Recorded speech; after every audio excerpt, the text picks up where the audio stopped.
Chapter 56. A Question of Law. The slaughterhouse is gone from the mouth of Bear Creek, and so is the small jail, or calaboose, which once stood in its neighborhood. A citizen asked, "Do you remember when Jimmy Finn, the town drunkard, was burned to death in the calaboose?" Observe, now, how history becomes defiled, through lapse of time and the help of the bad memories of men. Jimmy Finn was not burned in the calaboose, but died a natural death in a tan vat, of a combination of delirium tremens and spontaneous combustion. When I say natural death, I mean it was a natural death for Jimmy Finn to die. The calaboose victim was not a citizen, he was a poor stranger, a harmless whiskey-sodden tramp. I know more about his case than anybody else. I knew too much of it, in that bygone day, to relish speaking of it. That tramp was wandering about the streets one chilly evening, with a pipe in his mouth, and begging for a match. He got neither matches nor courtesy. On the contrary, a troop of bad little boys followed him around and amused themselves with nagging and annoying him. I assisted. But at last, some appeal which the wayfarer made for forbearance, accompanying it with a pathetic reference to his forlorn and friendless condition, touched such sense of shame and remnant of right feeling as were left in me. And I went away and got him some matches, and then hied me home and to bed, heavily weighted as to conscience, and unbuoyant in spirit. An hour or two afterward, the man was arrested and locked up in the calaboose by the marshal, large name for a constable, but that was his title. At 2 in the morning, the church bells rang for fire, and everybody turned out, of course, I with the rest. The tramp had used his matches disastrously, he had set his straw bed on fire, and the oaken sheathing of the room had caught. When I reached the ground, 200 men, women, and children stood massed together, transfixed with horror, and staring at the grated windows of the jail. Behind the iron bars, and tugging frantically at them, and screaming for help, stood the tramp. He seemed like a black object set against a sun, so white and intense was the light at his back. That marshal could not be found, and he had the only key. A battering ram was quickly improvised, and the thunder of its blows upon the door had so encouraging a sound that the spectators broke into wild cheering, and believed the merciful battle won. But it was not so. The timbers were too strong. They did not yield. It was said that the man's death grip still held fast to the bars after he was dead, and that in this position the fires wrapped him about and consumed him. As to this, I do not know. What was seen after I recognized the face that was pleading through the bars was seen by others, not by me. I saw that face, so situated, every night for a long time afterward. And I believed myself as guilty of the man's death as if I had given him the matches purposely that he might burn himself up with them. I had not a doubt that I should be hanged if my connection with this tragedy were found out. The happenings and the impressions of that time are burnt into my memory, and the study of them entertains me as much now as they themselves distressed me then. If anybody spoke of that grisly matter, I was all ears in a moment, and alert to hear what might be said, for I was always dreading and expecting to find out that I was suspected. And so fine and so delicate was the perception of my guilty conscience, that it often detected suspicion in the most purposeless remarks, and in looks, gestures, glances of the eye which had no significance, but which sent me shivering away in a panic of fright, just the same. And how sick it made me when somebody dropped, howsoever carelessly and barren of intent, the remark that, "Murder will out." For a boy of 10 years, I was carrying a pretty weighty cargo. All this time I was blessedly forgetting one thing, the fact that I was an inveterate talker in my sleep. But one night I awoke and found my bedmate, my younger brother, sitting up in bed and contemplating me by the light of the moon. I said, "What is the matter? You talk so much I can't sleep." I came to a sitting posture in an instant, with my kidneys in my throat and my hair on end. What did I say? Quick, out with it, what did I say? Nothing much. It's a lie, you know everything. Everything about what? You know well enough. About that. About what? I don't know what you are talking about. I think you are sick or crazy or something. But anyway, you're awake, and I'll get to sleep while I've got a chance.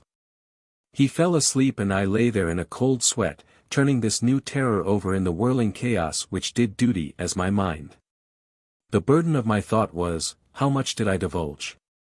How much does he know? What a distress is this uncertainty. But by and by I evolved an idea. I would wake my brother and probe him with a supposititious case. I shook him up, and said, "Suppose a man should come to you drunk." "This is foolish, I never get drunk." "I don't mean you, idiot, I mean the man."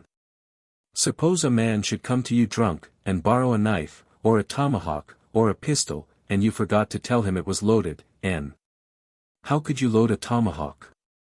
"I don't mean the tomahawk, and I didn't say the tomahawk, I said the pistol." "Now don't you keep breaking in that way, because this is serious. There's been a man killed." "What? In this town?" "Yes, in this town."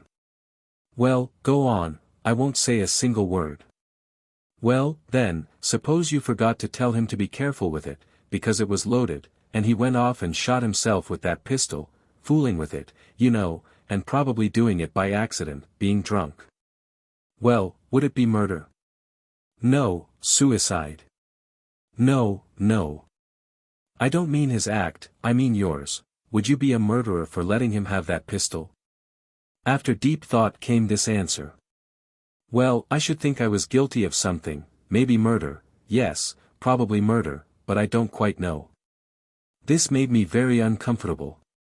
However, it was not a decisive verdict. I should have to set out the real case, there seemed to be no other way. But I would do it cautiously, and keep a watch out for suspicious effects.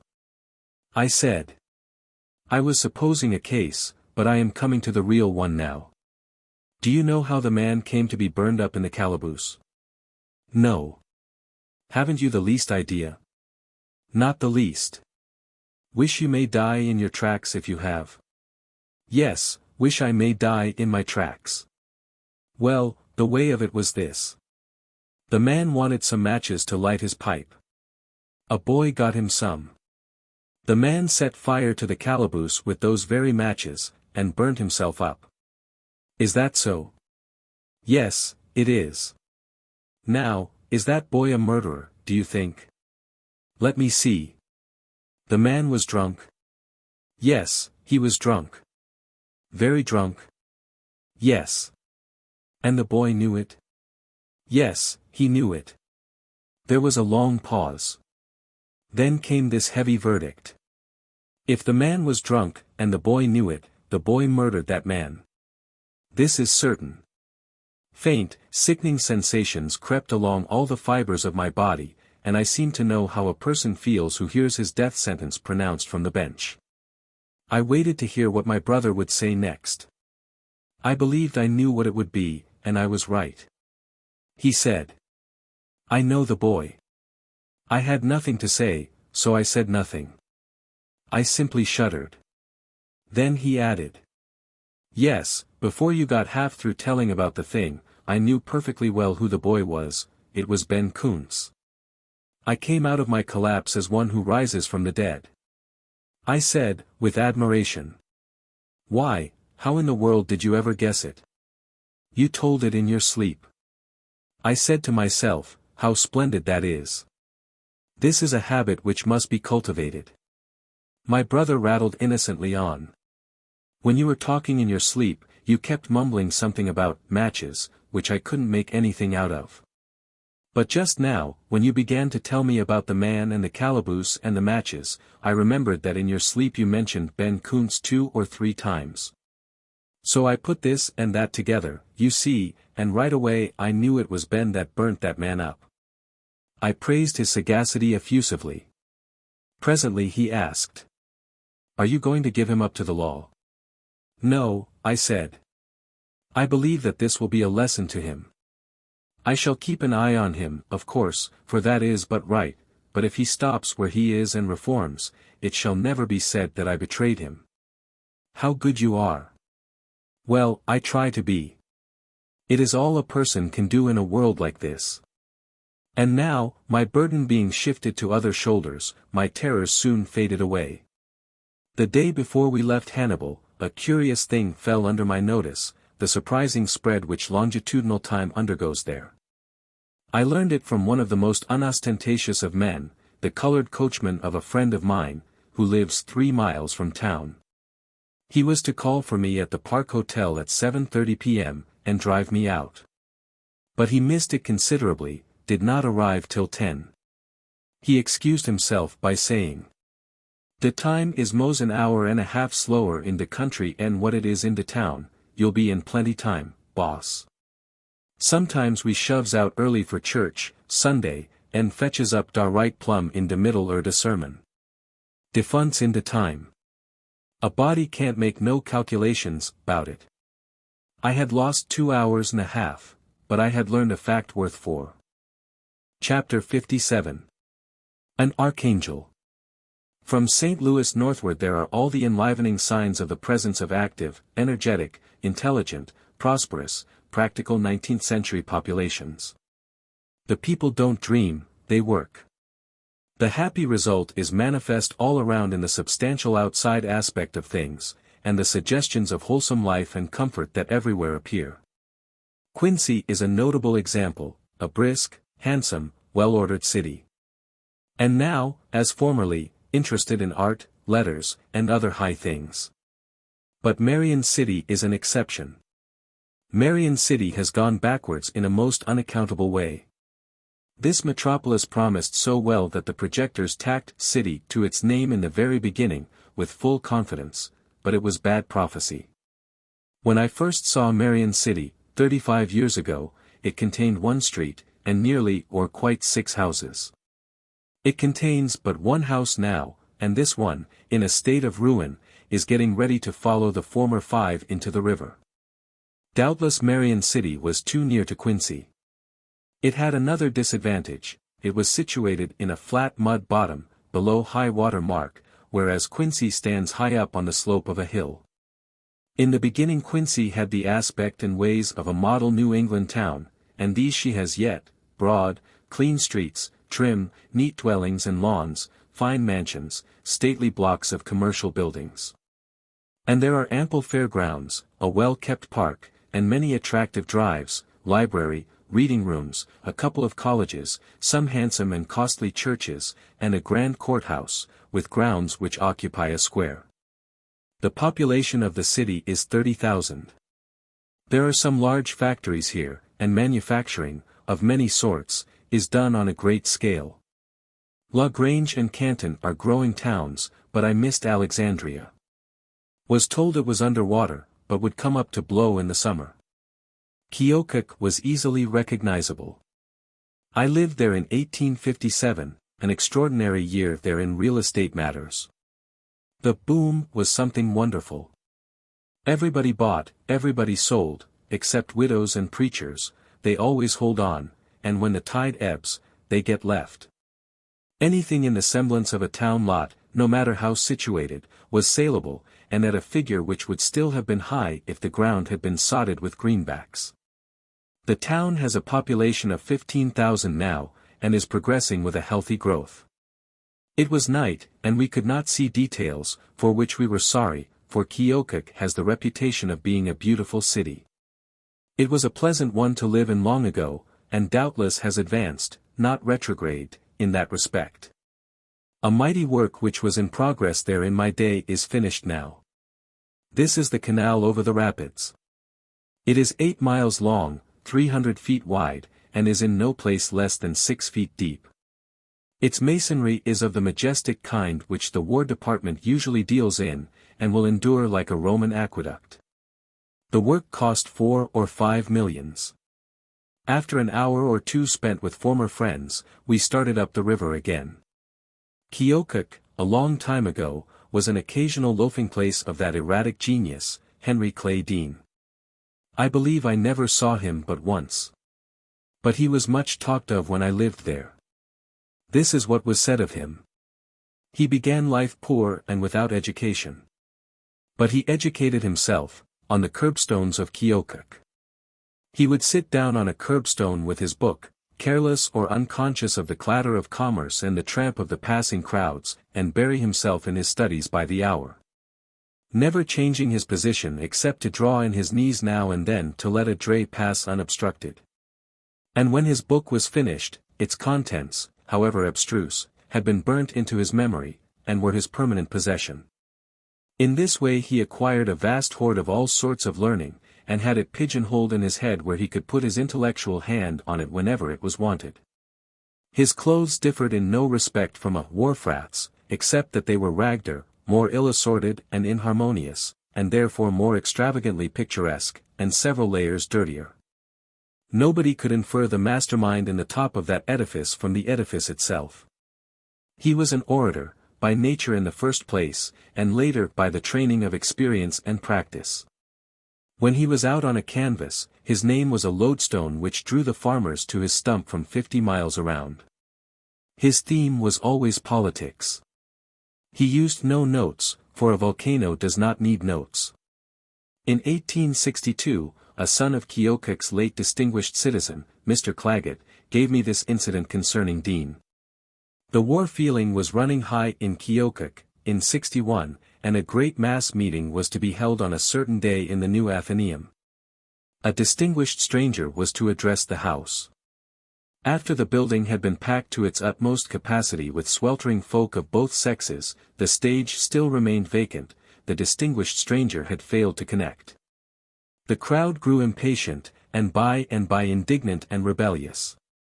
About this time a distressed manager discovered Dean on a curbstone, explained the dilemma to him, took his book away from him, rushed him into the building the back way, and told him to make for the stage and save his country.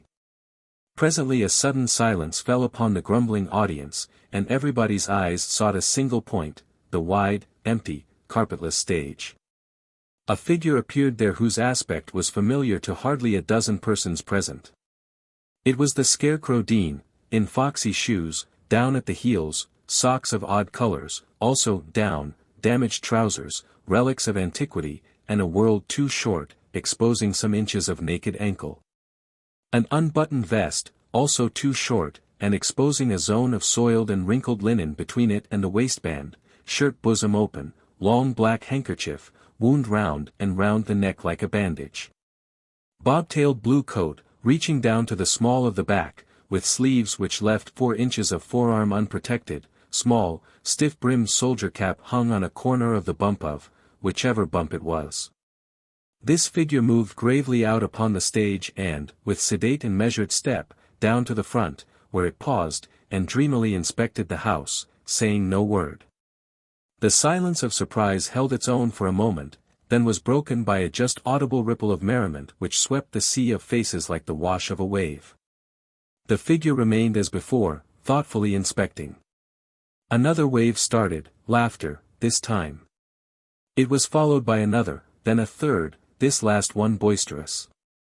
And now the stranger stepped back 1 pace, took off his soldier cap, tossed it into the wing, and began to speak, with deliberation, nobody listening, everybody laughing and whispering. The speaker talked on unembarrassed, and presently delivered a shot which went home, and silence and attention resulted. He followed it quick and fast, with other telling things. Warmed to his work and began to pour his words out, instead of dripping them.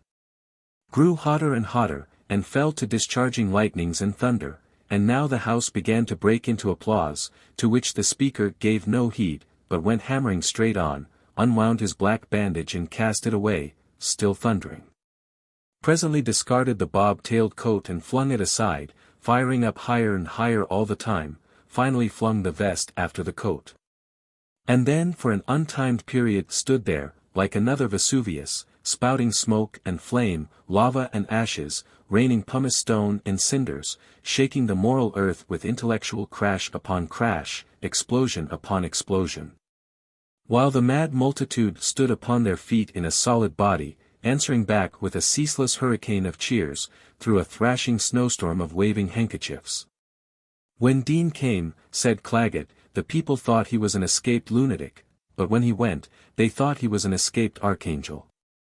Burlington, home of the sparkling Burdette, is another hill city, and also a beautiful one.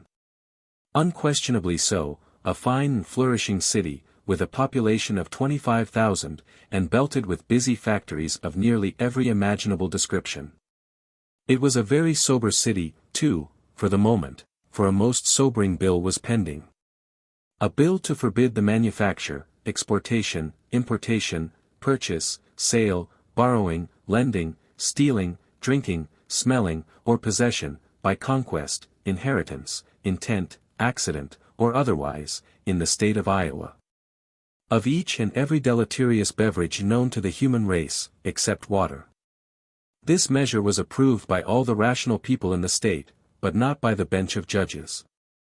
Burlington has the progressive modern city's full equipment of devices for right and intelligent government, including a paid fire department, a thing which the great city of New Orleans is without, but still employs that relic of antiquity, the independent system. In Burlington, as in all these upper river towns, one breathes a go-ahead atmosphere which tastes good in the nostrils. An opera house has lately been built there which is in strong contrast with the shabby dens which usually do duty as theaters in cities of Burlington's size. We had not time to go ashore in Muscatine, but had a daylight view of it from the boat. I lived there a while, many years ago, but the place, now, had a rather unfamiliar look, so I suppose it has clear outgrown the town which I used to know. In fact, I know it has, for I remember it as a small place, which it isn't now. But I remember it best for a lunatic who caught me out in the fields, one Sunday, and extracted a butcher knife from his boot and proposed to carve me up with it, unless I acknowledged him to be the only son of the devil. I tried to compromise on an acknowledgment that he was the only member of the family I had met, but that did not satisfy him. He wouldn't have any half measures. I must say he was the sole and only son of the devil. He whetted his knife on his boot. It did not seem worth while to make trouble about a little thing like that, so I swung round to his view of the matter and saved my skin whole. Shortly afterward, he went to visit his father. And as he has not turned up since, I trust he is there yet. And I remember Muscatine, still more pleasantly, for its summer sunsets. I have never seen any, on either side of the ocean, that equaled them.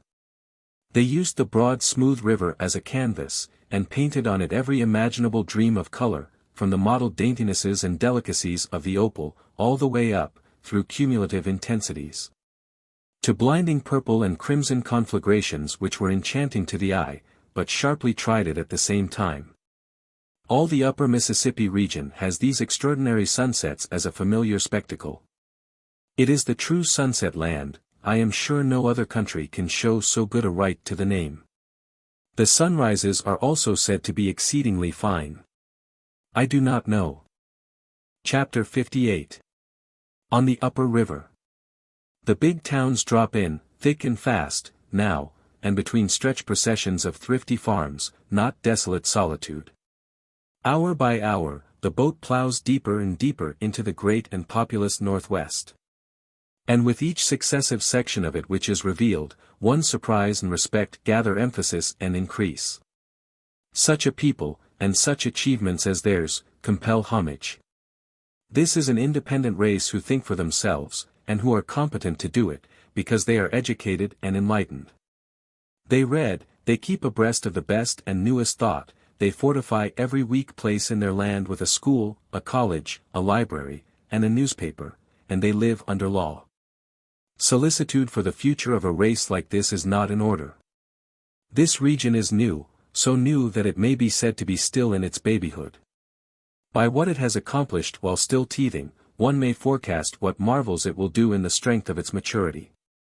It is so new that the foreign tourist has not heard of it yet, and has not visited it. For 60 years, the foreign tourist has steamed up and down the river between St. Louis and New Orleans, and then gone home and written his book, believing he had seen all of the river that was worth seeing or that had anything to see. In not 6 of all these books is there mention of these upper river towns, for the reason that the 5 or 6 tourists who penetrated this region did it before these towns were projected. The latest tourist of them all, 1878, made the same old regulation trip. He had not heard that there was anything north of St. Louis. Yet there was. There was this amazing region, bristling with great towns, projected day before yesterday, so to speak, and built next morning. A score of them number from 1,500 to 5,000 people. Then we have Muscatine, 10,000. Winona, 10,000, Moline, 10,000, Rock Island, 12,000, La Crosse, 12,000, Burlington, 25,000, Dubuque, 25,000, Davenport, 30,000, St. Paul, 58,000, Minneapolis, 60,000 and upward. The foreign tourist has never heard of these, there is no note of them in his books. They have sprung up in the night, while he slept. So new is this region, that I, who am comparatively young, am yet older than it is. When I was born, St. Paul had a population of 3 persons, Minneapolis had just a third as many. The then population of Minneapolis died 2 years ago. And when he died he had seen himself undergo an increase, in 40 years, of 59,999 persons. He had a frog's fertility. I must explain that the figures set down above, as the population of St. Paul and Minneapolis, are several months old. These towns are far larger now. In fact, I have just seen a newspaper estimate which gives the former 71,000, and the latter 78,000. This book will not reach the public for 6 or 7 months yet, none of the figures will be worth much then. We had a glimpse of Davenport, which is another beautiful city, crowning a hill, a phrase which applies to all these towns. For they are all comely, all well built, clean, orderly, pleasant to the eye, and cheering to the spirit, and they are all situated upon hills. Therefore we will give that phrase a rest. The Indians have a tradition that Marquette and Joliet camped where Davenport now stands, in 1673. The next white man who camped there, did it about 170 years later, in 1834. Davenport has gathered its 30,000 people within the past 30 years. She sends more children to her schools now, than her whole population numbered 23 years ago. She has the usual upper river quota of factories, newspapers, and institutions of learning. She has telephones, local telegraphs, an electric alarm, and an admirable paid fire department, consisting of 6 hook and ladder companies, for steam fire engines, and 30 churches. Davenport is the official residence of 2 bishops, Episcopal and Catholic. Opposite Davenport is the flourishing town of Rock Island, which lies at the foot of the upper rapids.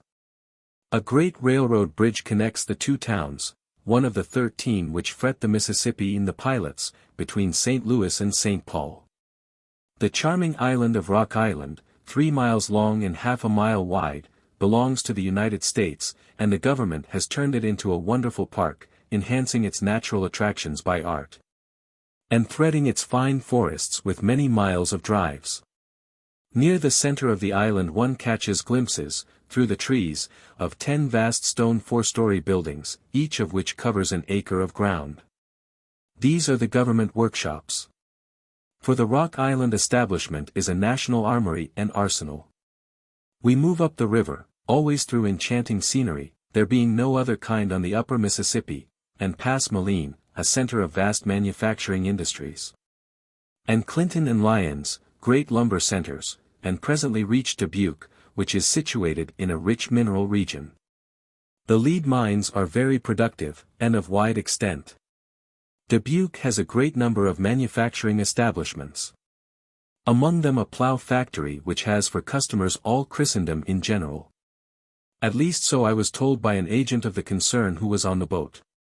He said, "You show me any country under the sun where they really know how to plow, and if I don't show you our mark on the plow they use, I'll eat that plow, and I won't ask for any Worcestershire sauce to flavor it up with either." All this part of the river is rich in Indian history and traditions. Black Hawk's was once a puissant name hereabouts, as was Keokuk's, further down. A few miles below Dubuque is the Tête de Mort, Death's Head Rock, or bluff, to the top of which the French drove a band of Indians, in early times, and cooped them up there, with death for a certainty. And only the manner of it matter of choice, to starve, or jump off and kill themselves. Black Hawk adopted the ways of the white people, toward the end of his life, and when he died he was buried, near Des Moines, in Christian fashion, modified by Indian custom. That is to say, clothed in a Christian military uniform, and with a Christian cane in his hand, but deposited in the grave in a sitting posture. Formerly, a horse had always been buried with a chief. The substitution of the cane shows that Black Hawk's haughty nature was really humbled, and he expected to walk when he got over. We noticed that above Dubuque the water of the Mississippi was olive green, rich and beautiful and semi-transparent, with the sun on it. Of course the water was nowhere as clear or of as fine a complexion as it is in some other seasons of the year. For now it was at flood stage, and therefore dimmed and blurred by the mud manufactured from caving banks. The majestic bluffs that overlook the river, along through this region, charm one with the grace and variety of their forms, and the soft beauty of their adornment. The steep verdant slope, whose base is at the water's edge, is topped by a lofty rampart of broken, turreted rocks, which are exquisitely rich and mellow in color, mainly dark browns and dull greens, but splashed with other tints. And then you have the shining river, winding here and there and yonder, its sweep interrupted at intervals by clusters of wooded islands threaded by silver channels, and you have glimpses of distant villages, asleep upon capes. And of stealthy rafts slipping along in the shade of the forest walls, and of white steamers vanishing around remote points. And it is all as tranquil and reposeful as dreamland, and has nothing this worldly about it, nothing to hang a fret or a worry upon. Until the unholy train comes tearing along, which it presently does, ripping the sacred solitude to rags and tatters with its devil's war whoop and the roar and thunder of its rushing wheels, and straightway you are back in this world. And with one of its frets ready to hand for your entertainment, for you remember that this is the very road whose stock always goes down after you buy it, and always goes up again as soon as you sell it. It makes me shudder to this day, to remember that I once came near not getting rid of my stock at all. It must be an awful thing to have a railroad left on your hands. The locomotive is in sight from the deck of the steamboat almost the whole way from St. Louis to St. Paul, 800 miles. These railroads have made havoc with the steamboat commerce. The clerk of our boat was a steamboat clerk before these roads were built. In that day the influx of population was so great, and the freight business so heavy, that the boats were not able to keep up with the demands made upon their carrying capacity. Consequently the captains were very independent and airy, pretty biggity, as Uncle Remus would say. The clerk nutshelled the contrast between the former time and the present, thus. Boat used to land, captain on hurricane roof, mighty stiff and straight, iron ramrod for a spine, kid gloves, plug tile. Hair parted behind, man on shore takes off hat and says. Got 28 tons of wheat, captain, be great favor if you can take them. Captain says. LL take 2 of them, and don't even condescend to look at him. But nowadays the captain takes off his old slouch, and smiles all the way around to the back of his ears, and gets off a bow which he hasn't got any ramrod to interfere with, and says. Glad to see you, Smith. Glad to see you, you're looking well, haven't seen you looking so well for years, what you got for us? Nothin', says Smith, and keeps his hat on, and just turns his back and goes to talking with somebody else. Oh, yes, 8 years ago, the captain was on top, but it's Smith's turn now. 8 years ago a boat used to go up the river with every stateroom full, and people piled 5 and 6 deep on the cabin floor, and a solid deck-load of immigrants and harvesters down below, into the bargain.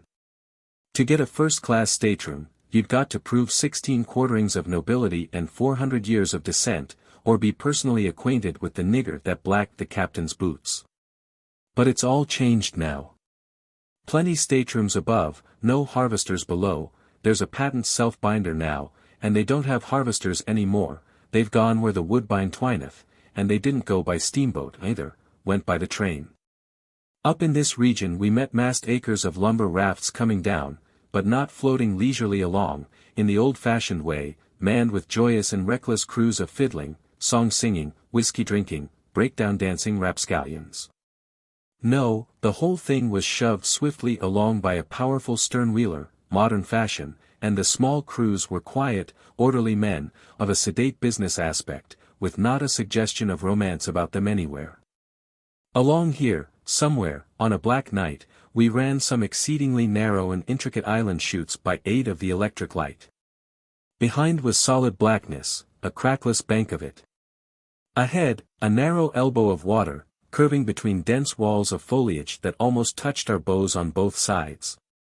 And here every individual leaf, and every individual ripple stood out in its natural color, and flooded with a glare as of noonday intensified. The effect was strange, and fine, and very striking. We passed Prairie du Chien, another of Father Marquette's camping places, and after some hours of progress through varied and beautiful scenery, reached La Crosse. Here is a town of 12 or 13,000 population, with electric lighted streets, and with blocks of buildings which are stately enough, and also architecturally fine enough, to command respect in any city. It is a choice town, and we made satisfactory use of the hour allowed us, in roaming it over, though the weather was rainier than necessary. Chapter 59. Legends and Scenery. We added several passengers to our list, at La Crosse, among others an old gentleman who had come to this northwestern region with the early settlers, and was familiar with every part of it. Pardonably proud of it, too. He said, "You'll find scenery between here and St. Paul that can give the Hudson points. You'll have the Queen's Bluff, 700 feet high, and just as imposing a spectacle as you can find anywheres. And Trempealeau Island, which isn't like any other island in America, I believe, for it is a gigantic mountain, with precipitous sides, and is full of Indian traditions, and used to be full of rattlesnakes. If you catch the sun just right there, you will have a picture that will stay with you. And above Winona you'll have lovely prairies, and then come the Thousand Islands, too beautiful for anything, green. Why you never saw foliage so green, nor packed so thick, it's like 1,000 plush cushions afloat on a looking-glass, when the water is still. And then the monstrous bluffs on both sides of the river, ragged, rugged, dark-complected, just the frame that's wanted. You always want a strong frame, you know, to throw up the nice points of a delicate picture and make them stand out." The old gentleman also told us a touching Indian legend or two, but not very powerful ones. After this excursion into history, he came back to the scenery, and described it, detail by detail, from the Thousand Islands to St. Paul. Naming its names with such facility, tripping along his theme with such nimble and confident ease, slamming in a 3-ton word, here and there, with such a complacent air of, "Isn't anything, I can do it any time I want to." And letting off fine surprises of lurid eloquence at such judicious intervals, that I presently began to suspect. But no matter what I began to suspect. Hear him. 10 miles above Winona we come to Fountain City, nestling sweetly at the feet of cliffs that lift their awful fronts, Jove-like, toward the blue depths of heaven. Bathing them in virgin atmospheres that have known no other contact save that of angels' wings. And next we glide through silver waters, amid lovely and stupendous aspects of nature that attune our hearts to adoring admiration, about 12 miles, and strike Mount Vernon, 600 feet high. With romantic ruins of a once first-class hotel perched far among the cloud shadows that model its dizzy heights, sole remnant of once flourishing Mount Vernon, town of early days, now desolate and utterly deserted. And so we move on. Past Chimney Rock we fly, noble shaft of 600 feet, then just before landing at Miniska our attention is attracted by a most striking promontory rising over 500 feet, the ideal mountain pyramid. Its conic shape, thickly wooded surface girding its sides, and its apex like that of a cone, cause the spectator to wonder at nature's workings. From its dizzy height superb views of the forests, streams, bluffs, hills and dales below and beyond for miles are brought within its focus. What grander river scenery can be conceived, as we gaze upon this enchanting landscape, from the uppermost point of these bluffs upon the valleys below?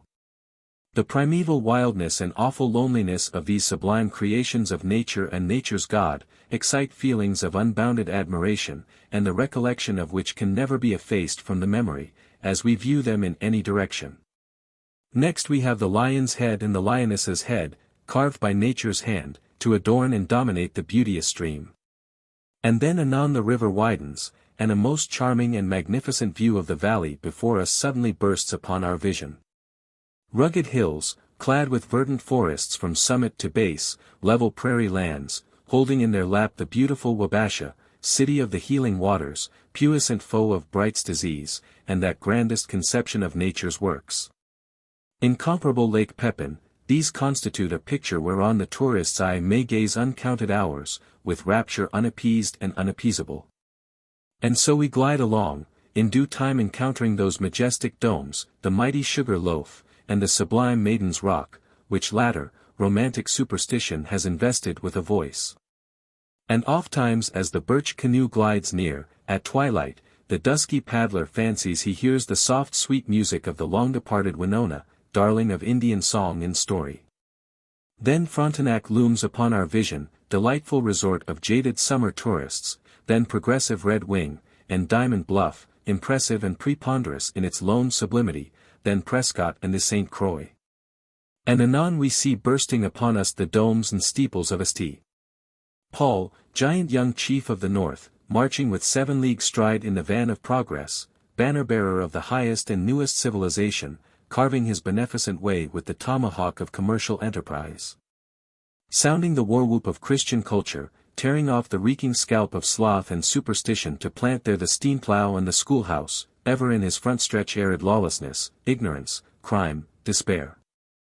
Ever in his wake bloom the jail, the gallows, and the pulpit, and ever. Have you ever traveled with a panorama? I have formerly served in that capacity. My suspicion was confirmed. Do you still travel with it? No, she is laid up till the fall season opens. I am helping now to work up the materials for a tourist's guide which the St. Louis and St. Paul Packet Company are going to issue this summer for the benefit of travelers who go by that line. When you were talking of Maiden's Rock, you spoke of the long-departed Winona, darling of Indian song and story. Is she the Maiden of the Rock, and are the two connected by legend? Yes, and a very tragic and painful one. Perhaps the most celebrated, as well as the most pathetic, of all the legends of the Mississippi. We asked him to tell it. He dropped out of his conversational vein and back into his lecture gate without an effort, and rolled on as follows. A little distance above Lake City is a famous point known as Maiden's Rock, which is not only a picturesque spot, but is full of romantic interest from the event which gave it its name. Not many years ago this locality was a favorite resort for the Sioux Indians on account of the fine fishing and hunting to be had there. And large numbers of them were always to be found in this locality. Among the families which used to resort here, was one belonging to the tribe of Wabasha. Winona, firstborn, was the name of a maiden who had plighted her troth to a lover belonging to the same band.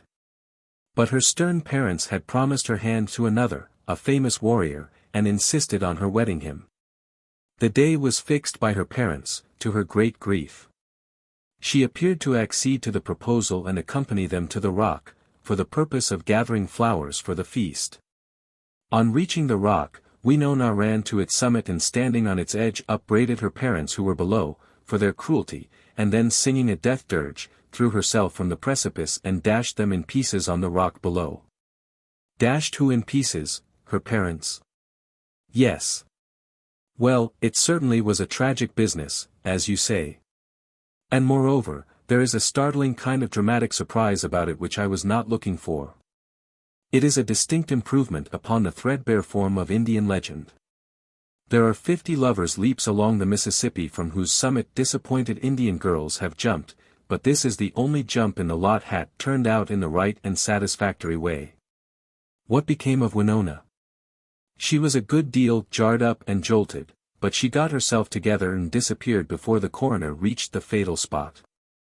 And 'tis said she sought and married her true love, and wandered with him to some distant clime, where she lived happy ever after. Her gentle spirit mellowed and chastened by the romantic incident which had so early deprived her of the sweet guidance of a mother's love and a father's protecting arm, and thrown her, all unfriended, upon the cold charity of a censorious world. I was glad to hear the lecturer's description of the scenery, for it assisted my appreciation of what I saw of it, and enabled me to imagine such of it as we lost by the intrusion of night. As the lecturer remarked, this whole region is blanketed with Indian tales and traditions. But I reminded him that people usually merely mention this fact, doing it in a way to make a body's mouth water, and judiciously stopped there. Why? Because the impression left, was that these tales were full of incident and imagination, a pleasant impression which would be promptly dissipated if the tales were told. I showed him a lot of this sort of literature which I had been collecting, and he confessed that it was poor stuff, exceedingly sorry rubbish.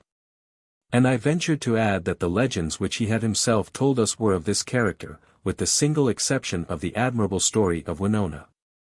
He granted these facts, but said that if I would hunt up Mr. Schoolcraft's book, published near 50 years ago, and now doubtless out of print, I would find some Indian inventions in it that were very far from being barren of incident and imagination. That the tales in Hiawatha were of this sort, and they came from Schoolcraft's book, and that there were others in the same book which Mr. Longfellow could have turned into verse with good effect. For instance, there was the legend of the Undying Head. He could not tell it, for many of the details had grown dim in his memory, but he would recommend me to find it and enlarge my respect for the Indian imagination. He said that this tale, and most of the others in the book, were current among the Indians along this part of the Mississippi when he first came here. And that the contributors to Schoolcraft's book had got them directly from Indian lips, and had written them down with strict exactness, and without embellishments of their own. I have found the book. The lecturer was right. There are several legends in it which confirm what he said. I will offer two of them, the Undying Head, and Peboan and Seguin, an allegory of the seasons. The latter is used in Hiawatha. But it is worth reading in the original form, if only that one may see how effective a genuine poem can be without the helps and graces of poetic measure and rhythm. Peboan and Seguin. An old man was sitting alone in his lodge, by the side of a frozen stream. It was the close of winter, and his fire was almost out. He appeared very old and very desolate. His locks were white with age, and he trembled in every joint. Day after day passed in solitude, and he heard nothing but the sound of the tempest, sweeping before it the new-fallen snow. One day, as his fire was just dying, a handsome young man approached and entered his dwelling. His cheeks were red with the blood of youth, his eyes sparkled with animation, and a smile played upon his lips. He walked with a light and quick step. His forehead was bound with a wreath of sweet grass, in place of a warrior's frontlet, and he carried a bunch of flowers in his hand. "Ah, my son," said the old man, "I am happy to see you. Come in. Come and tell me of your adventures, and what strange lands you have been to see. Let us pass the night together. I will tell you of my prowess and exploits, and what I can perform. You shall do the same, and we will amuse ourselves." He then drew from his sack a curiously wrought antique pipe, and having filled it with tobacco, rendered mild by a mixture of certain leaves, handed it to his guest. When this ceremony was concluded they began to speak. "I blow my breath," said the old man, "and the stream stands still. The water becomes stiff and hard as clear stone. I breathe," said the young man, "and flowers spring up over the plain. I shake my locks," retorted the old man, "and snow covers the land. The leaves fall from the trees at my command, and my breath blows them away. The birds get up from the water, and fly to a distant land. The animals hide themselves from my breath, and the very ground becomes as hard as flint. I shake my ringlets," rejoined the young man, "and warm showers of soft rain fall upon the earth. The plants lift up their heads out of the earth, like the eyes of children glistening with delight. My voice recalls the birds. The warmth of my breath unlocks the streams. Music fills the groves wherever I walk, and all nature rejoices." At length the sun began to rise.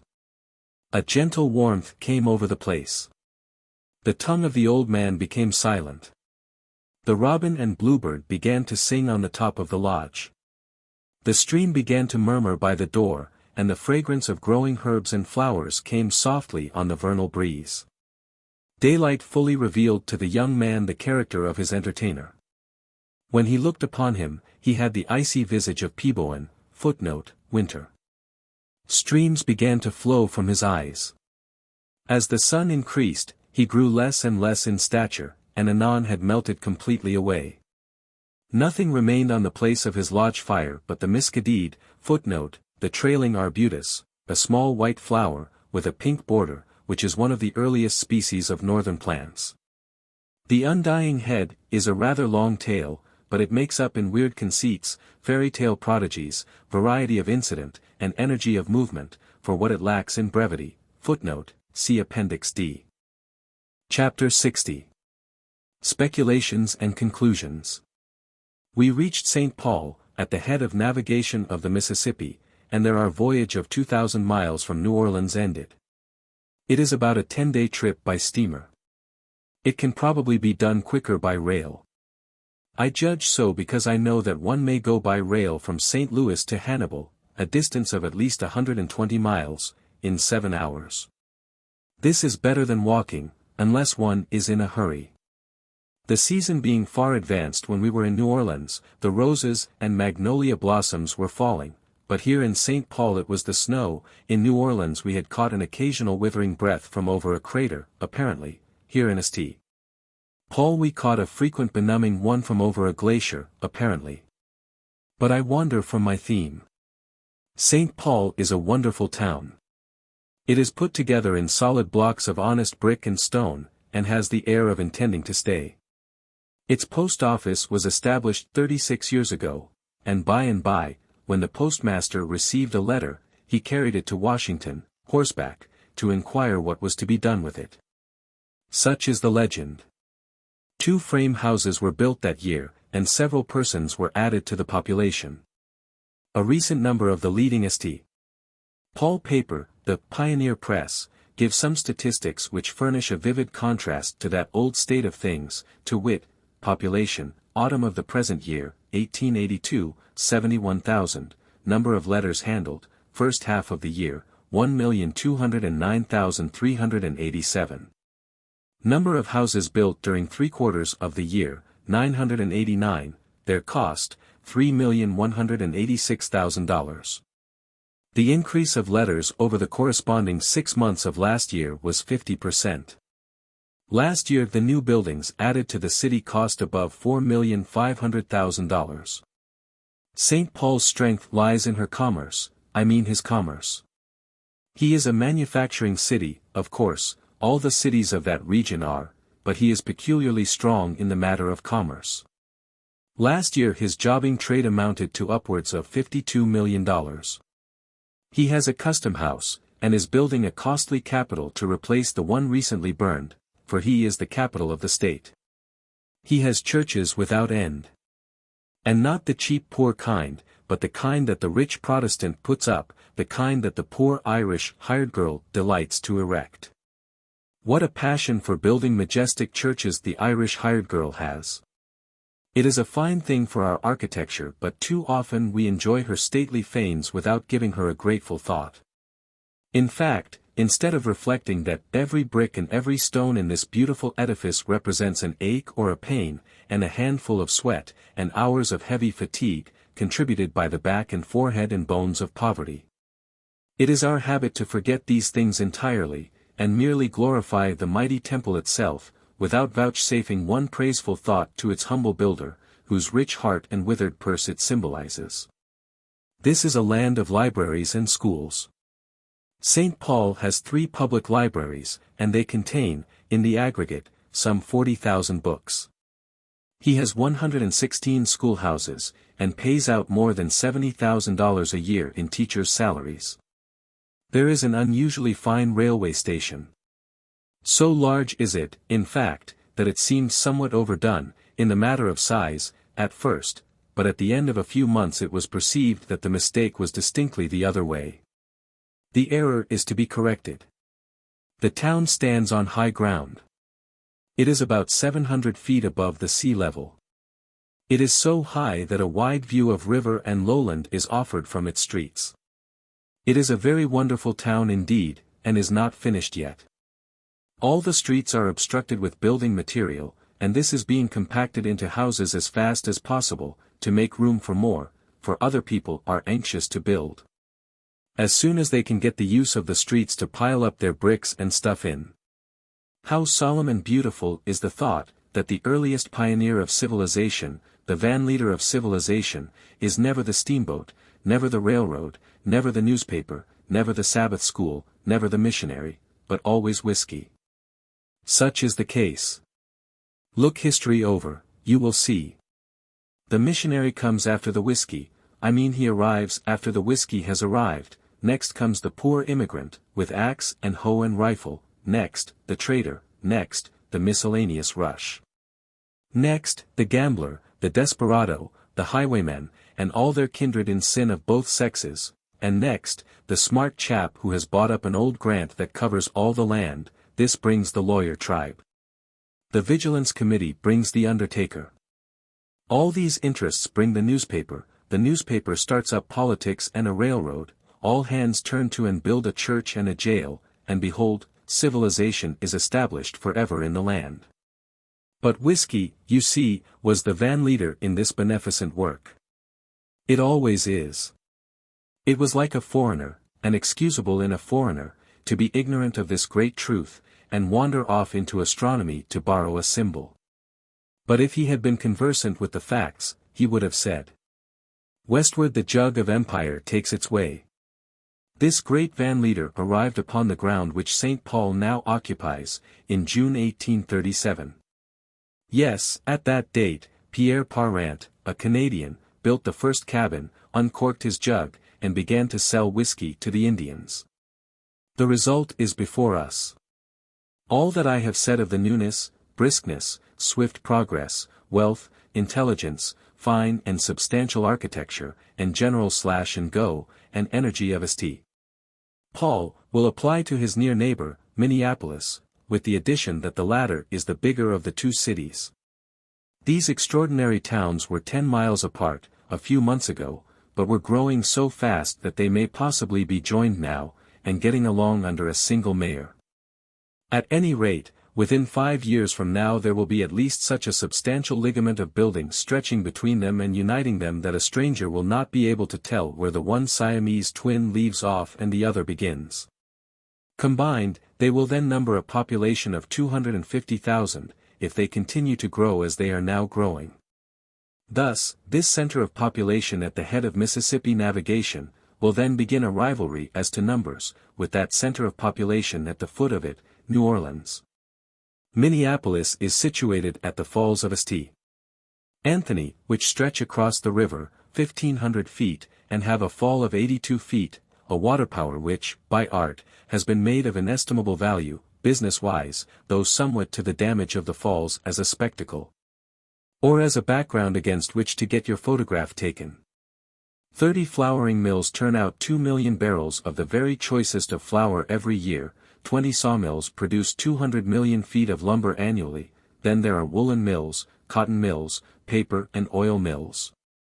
And sash, nail, furniture, barrel and other factories, without number, so to speak.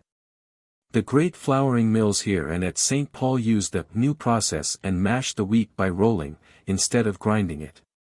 16 railroads meet in Minneapolis, and 65 passenger trains arrive and depart daily. In this place, as in St. Paul, journalism thrives. Here there are 3 great dailies, 10 weeklies, and 3 monthlies. There is a university, with 400 students, and, better still, its good efforts are not confined to enlightening the one sex. There are 16 public schools, with buildings which cost $500,000. There are 6,000 pupils and 128 teachers. There are also 70 churches existing, and a lot more projected. The banks aggregate a capital of $3 million, and the wholesale jobbing trade of the town amounts to $50 million a year. Near St. Paul and Minneapolis are several points of interest: Fort Snelling, a fortress occupying a river bluff 100 feet high, the falls of Minnehaha, White Bear Lake, and so forth. The beautiful falls of Minnehaha are sufficiently celebrated, they do not need a lift from me, in that direction. The White Bear Lake is less known. It is a lovely sheet of water, and is being utilized as a summer resort by the wealth and fashion of the state. It has its clubhouse, and its hotel, with the modern improvements and conveniences, its fine summer residences.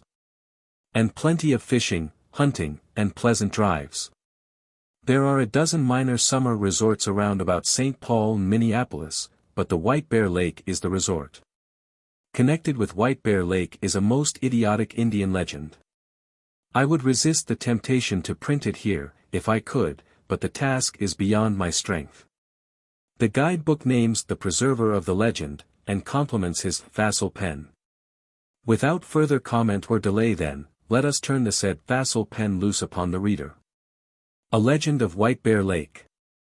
Every spring, for perhaps a century, or as long as there has been a nation of red men, an island in the middle of White Bear Lake has been visited by a band of Indians for the purpose of making maple sugar.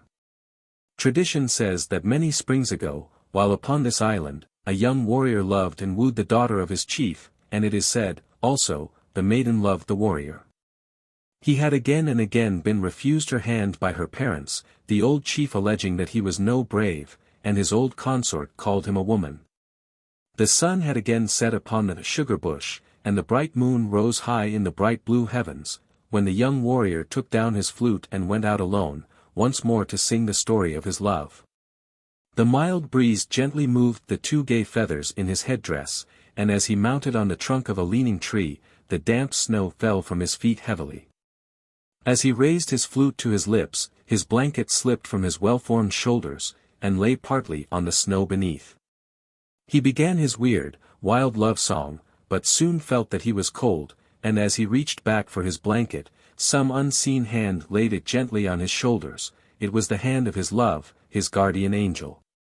She took her place beside him, and for the present they were happy, for the Indian has a heart to love, and in this pride he is as noble as in his own freedom, which makes him the child of the forest. As the legend runs, a large white bear, thinking, perhaps, that polar snows and dismal winter weather extended everywhere, took up his journey southward.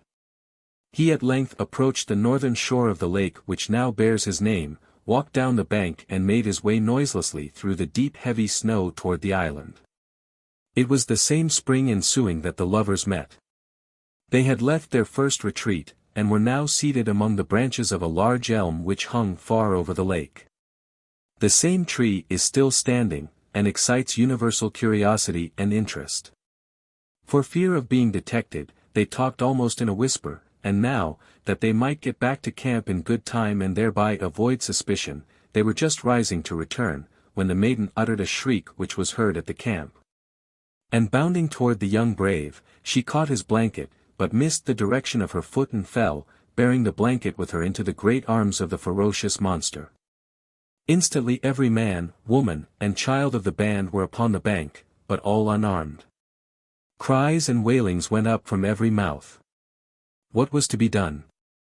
In the meantime this white and savage beast held the breathless maiden in his huge grasp, and fondled with his precious prey as if he were used to scenes like this. One deafening yell from the lover warrior is heard above the cries of hundreds of his tribe, and dashing away to his wigwam he grasps his faithful knife, returns almost at a single bound to the scene of fear and fright.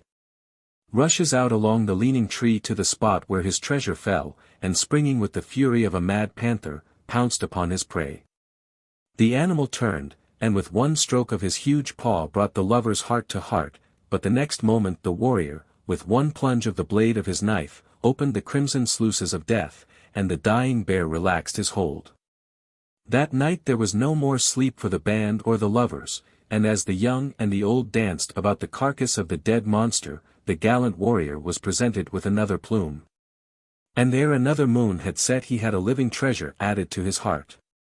Their children for many years played upon the skin of the white bear, from which the lake derives its name, and the maiden and the brave remembered long the fearful scene and rescue that made them one.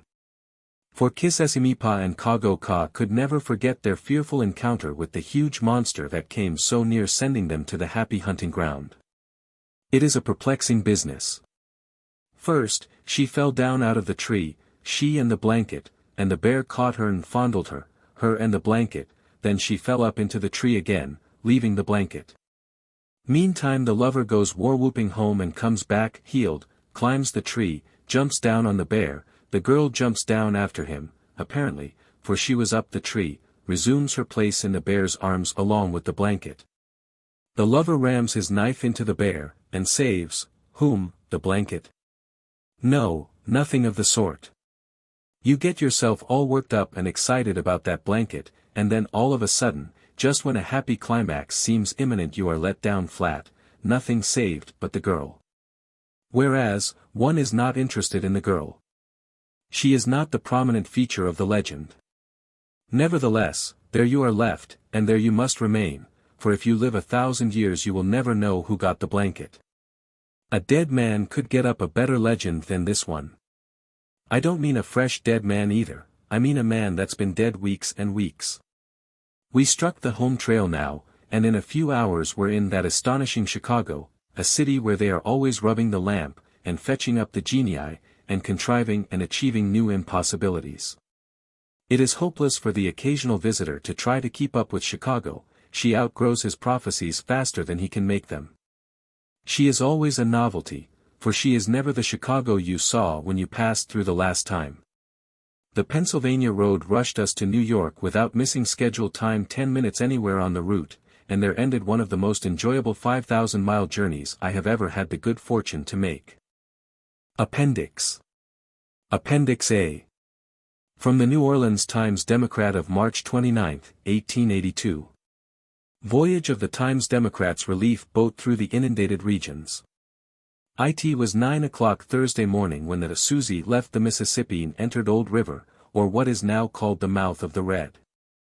Ascending on the left, a flood was pouring in through and over the levees on the Chandler Plantation, the most northern point in Point Capee Parish. The water completely covered the place, although the levees had given way but a short time before. The stock had been gathered in a large flatboat, where, without food, as we passed, the animals were huddled together, waiting for a boat to tow them off. On the right-hand side of the river is Turnbull's Island, and on it is a large plantation which formerly was pronounced one of the most fertile in the state.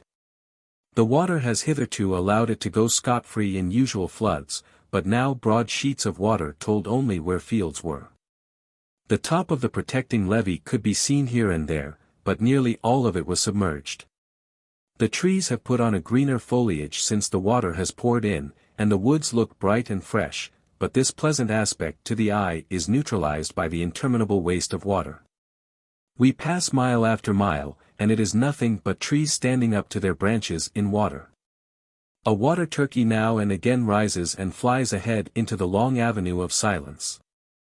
A pirogue sometimes flits from the bushes and crosses the Red River on its way out to the Mississippi, but the sad-faced paddlers never turn their heads to look at our boat. The puffing of the boat is music in this gloom, which affects one most curiously. It is not the gloom of deep forests or dark caverns, but a peculiar kind of solemn silence and impressive awe that holds one perforce to its recognition. We passed 2 Negro families on a raft tied up in the willows this morning. They were evidently of the well-to-do class, as they had a supply of meal and 3 or 4 hogs with them. Their rafts were about 20 feet square, and in front of an improvised shelter earth had been placed, on which they built their fire. The current running down the Atchafalaya was very swift, the Mississippi showing a predilection in that direction, which needs only to be seen to enforce the opinion of that river's desperate endeavors to find a short way to the Gulf. Small boats, skiffs, pirogues, etc., are in great demand, and many have been stolen by piratical Negroes, who take them where they will bring the greatest price. From what was told me by Mr. C.P. Ferguson, a planter near Red River Landing, whose place has just gone under, there is much suffering in the rear of that place. The Negroes had given up all thoughts of a crevasse there, as the upper levee had stood so long, and when it did come they were at its mercy. On Thursday a number were taken out of trees and off of cabin roofs and brought in, many yet remaining. One does not appreciate the sight of earth until he has traveled through a flood. At sea one does not expect or look for it, but here, with fluttering leaves, shadowy forest aisles, housetops barely visible, it is expected. In fact a graveyard, if the mounds were above water, would be appreciated. The river here is known only because there is an opening in the trees, and that is all. It is in width, from Fort Adams on the left bank of the Mississippi to the bank of Rapides Parish, a distance of about 60 miles. A large portion of this was under cultivation, particularly along the Mississippi in back of the Red. When Red River proper was entered, a strong current was running directly across it, pursuing the same direction as that of the Mississippi. After a run of some hours, Black River was reached. Hardly was it entered before signs of suffering became visible. All the willows along the banks were stripped of their leaves. One man, whom your correspondent spoke to, said that he had had 150 head of cattle and 100 head of hogs. At the first appearance of water he had started to drive them to the high lands of Avoyelles, 35 miles off, but he lost 50 head of the beef cattle and 60 hogs. Black River is quite picturesque, even if its shores are under water. A dense growth of ash, oak, gum, and hickory make the shores almost impenetrable, and where one can get a view down some avenue in the trees, only the dim outlines of distant trunks can be barely distinguished in the gloom. A few miles up this river, the depth of water on the banks was fully 8 feet, and on all sides could be seen, still holding against the strong current, the tops of cabins. Here and there one overturned was surrounded by driftwood, forming the nucleus of possibly some future island. In order to save coal, as it was impossible to get that fuel at any point to be touched during the expedition, a lookout was kept for a wood pile. On rounding a point a pirogue, skillfully paddled by a youth, shot out, and in its bow was a girl of 15, of fair face, beautiful black eyes, and demure manners. The boy asked for a paper, which was thrown to him, and the couple pushed their tiny craft out into the swell of the boat. Presently a little girl, not certainly over 12 years, paddled out in the smallest little canoe and handled it with all the deftness of an old voyageur. The little one looked more like an Indian than a white child, and laughed when asked if she were afraid. She had been raised in a pirogue and could go anywhere. She was bound out to pick willow leaves for the stock, and she pointed to a house nearby with water 3 inches deep on the floors. At its back door was moored a raft about 30 feet square, with a sort of fence built upon it, and inside of this some 16 cows and 20 hogs were standing. The family did not complain, except on account of losing their stock, and promptly brought a supply of wood in a flat. From this point to the Mississippi River, 15 miles, there is not a spot of earth above water, and to the westward for 35 miles there is nothing but the river's flood. Black River had risen during Thursday, the 23rd, 1¾ inches, and was going up at night still. As we progress up the river habitations become more frequent, but are yet still miles apart. Nearly all of them are deserted, and the outhouses floated off. To add to the gloom, almost every living thing seems to have departed, and not a whistle of a bird or the bark of the squirrel can be heard in this solitude. Sometimes a morose gar will throw his tail aloft and disappear in the river, but beyond this everything is quiet, the quiet of dissolution. Down the river floats now a neatly whitewashed henhouse, then a cluster of neatly split fence rails, or a door and a bloated carcass, solemnly guarded by a pair of buzzards, the only bird to be seen, which feast on the carcass as it bears them along. A picture frame in which there was a cheap lithograph of a soldier on horseback, as it floated on told of some hearth invaded by the water and despoiled of this ornament. At dark, as it was not prudent to run, a place alongside the woods was hunted and to a tall gum tree the boat was made fast for the night. A pretty quarter of the moon threw a pleasant light over forest and river, making a picture that would be a delightful piece of landscape study, could an artist only hold it down to his canvas. The motion of the engines had ceased, the puffing of the escaping steam was stilled, and the enveloping silence closed upon us, and such silence it was. Usually in a forest at night one can hear the piping of frogs, the hum of insects, or the dropping of limbs, but here nature was dumb. The dark recesses, those aisles into this cathedral, gave forth no sound, and even the ripplings of the current die away. At daylight Friday morning all hands were up, and up the Black we started. The morning was a beautiful one, and the river, which is remarkably straight, put on its loveliest garb. The blossoms of the haw perfumed the air deliciously, and a few birds whistled blithely along the banks. The trees were larger, and the forest seemed of older growth than below. More fields were passed than nearer the mouth, but the same scene presented itself, smokehouses drifting out in the pastures, negro quarters anchored in confusion against some oak, and the modest residence just showing its eaves above water. The sun came up in a glory of carmine, and the trees were brilliant in their varied shades of green. Not a foot of soil is to be seen anywhere, and the water is apparently growing deeper and deeper, for it reaches up to the branches of the largest trees. All along, the bordering willows have been denuded of leaves, showing how long the people have been at work gathering this fodder for their animals. An old man in a pirogue was asked how the willow leaves agreed with his cattle. He stopped in his work, and with an ominous shake of his head replied, "Well, sir, it's enough to keep warmth in their bodies and that's all we expect, but it's hard on the hogs, particularly the small ones. They is dropping off powerful fast. But what can you do? It's all we've got."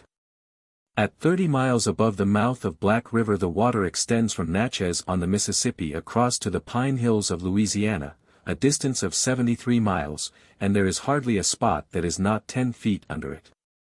The tendency of the current up the Black is toward the west.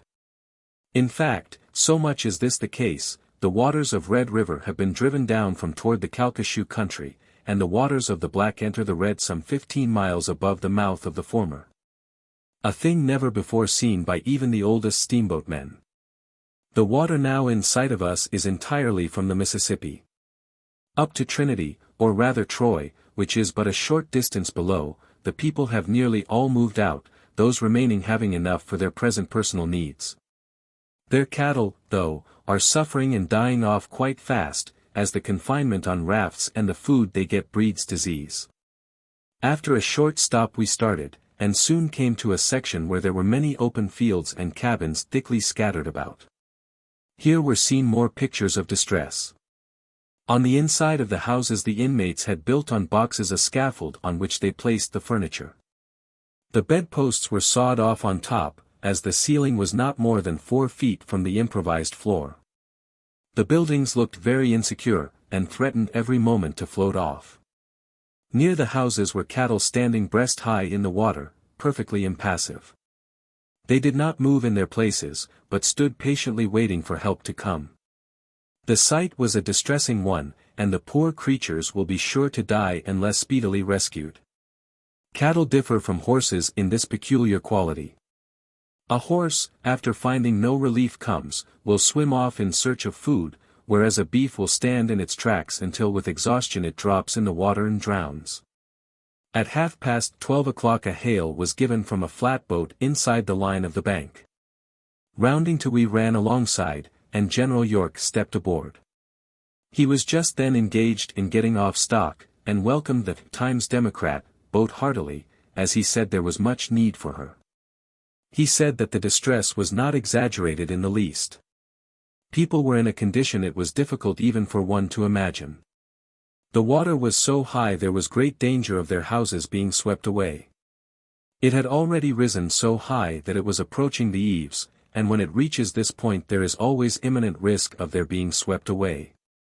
If this occurs, there will be great loss of life. The general spoke of the gallant work of many of the people in their attempts to save their stock, but thought that fully 25% had perished. Already 2,500 people had received rations from Troy, on Black River, and he had towed out a great many cattle, but a very great quantity remained and were in dire need. The water was now 18 inches higher than in 1874, and there was no land between Vidalia and the hills of Catahoula. At 2 o'clock the Susie reached Troy, 65 miles above the mouth of Black River. Here on the left comes in Little River, just beyond that the Washita, and on the right the Tensaw. These 3 rivers form the Black River.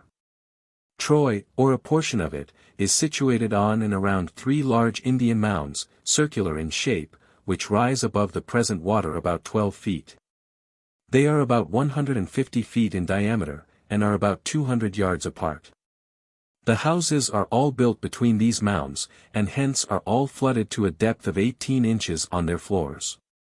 These elevations, built by the Aborigines, hundreds of years ago, are the only points of refuge for miles.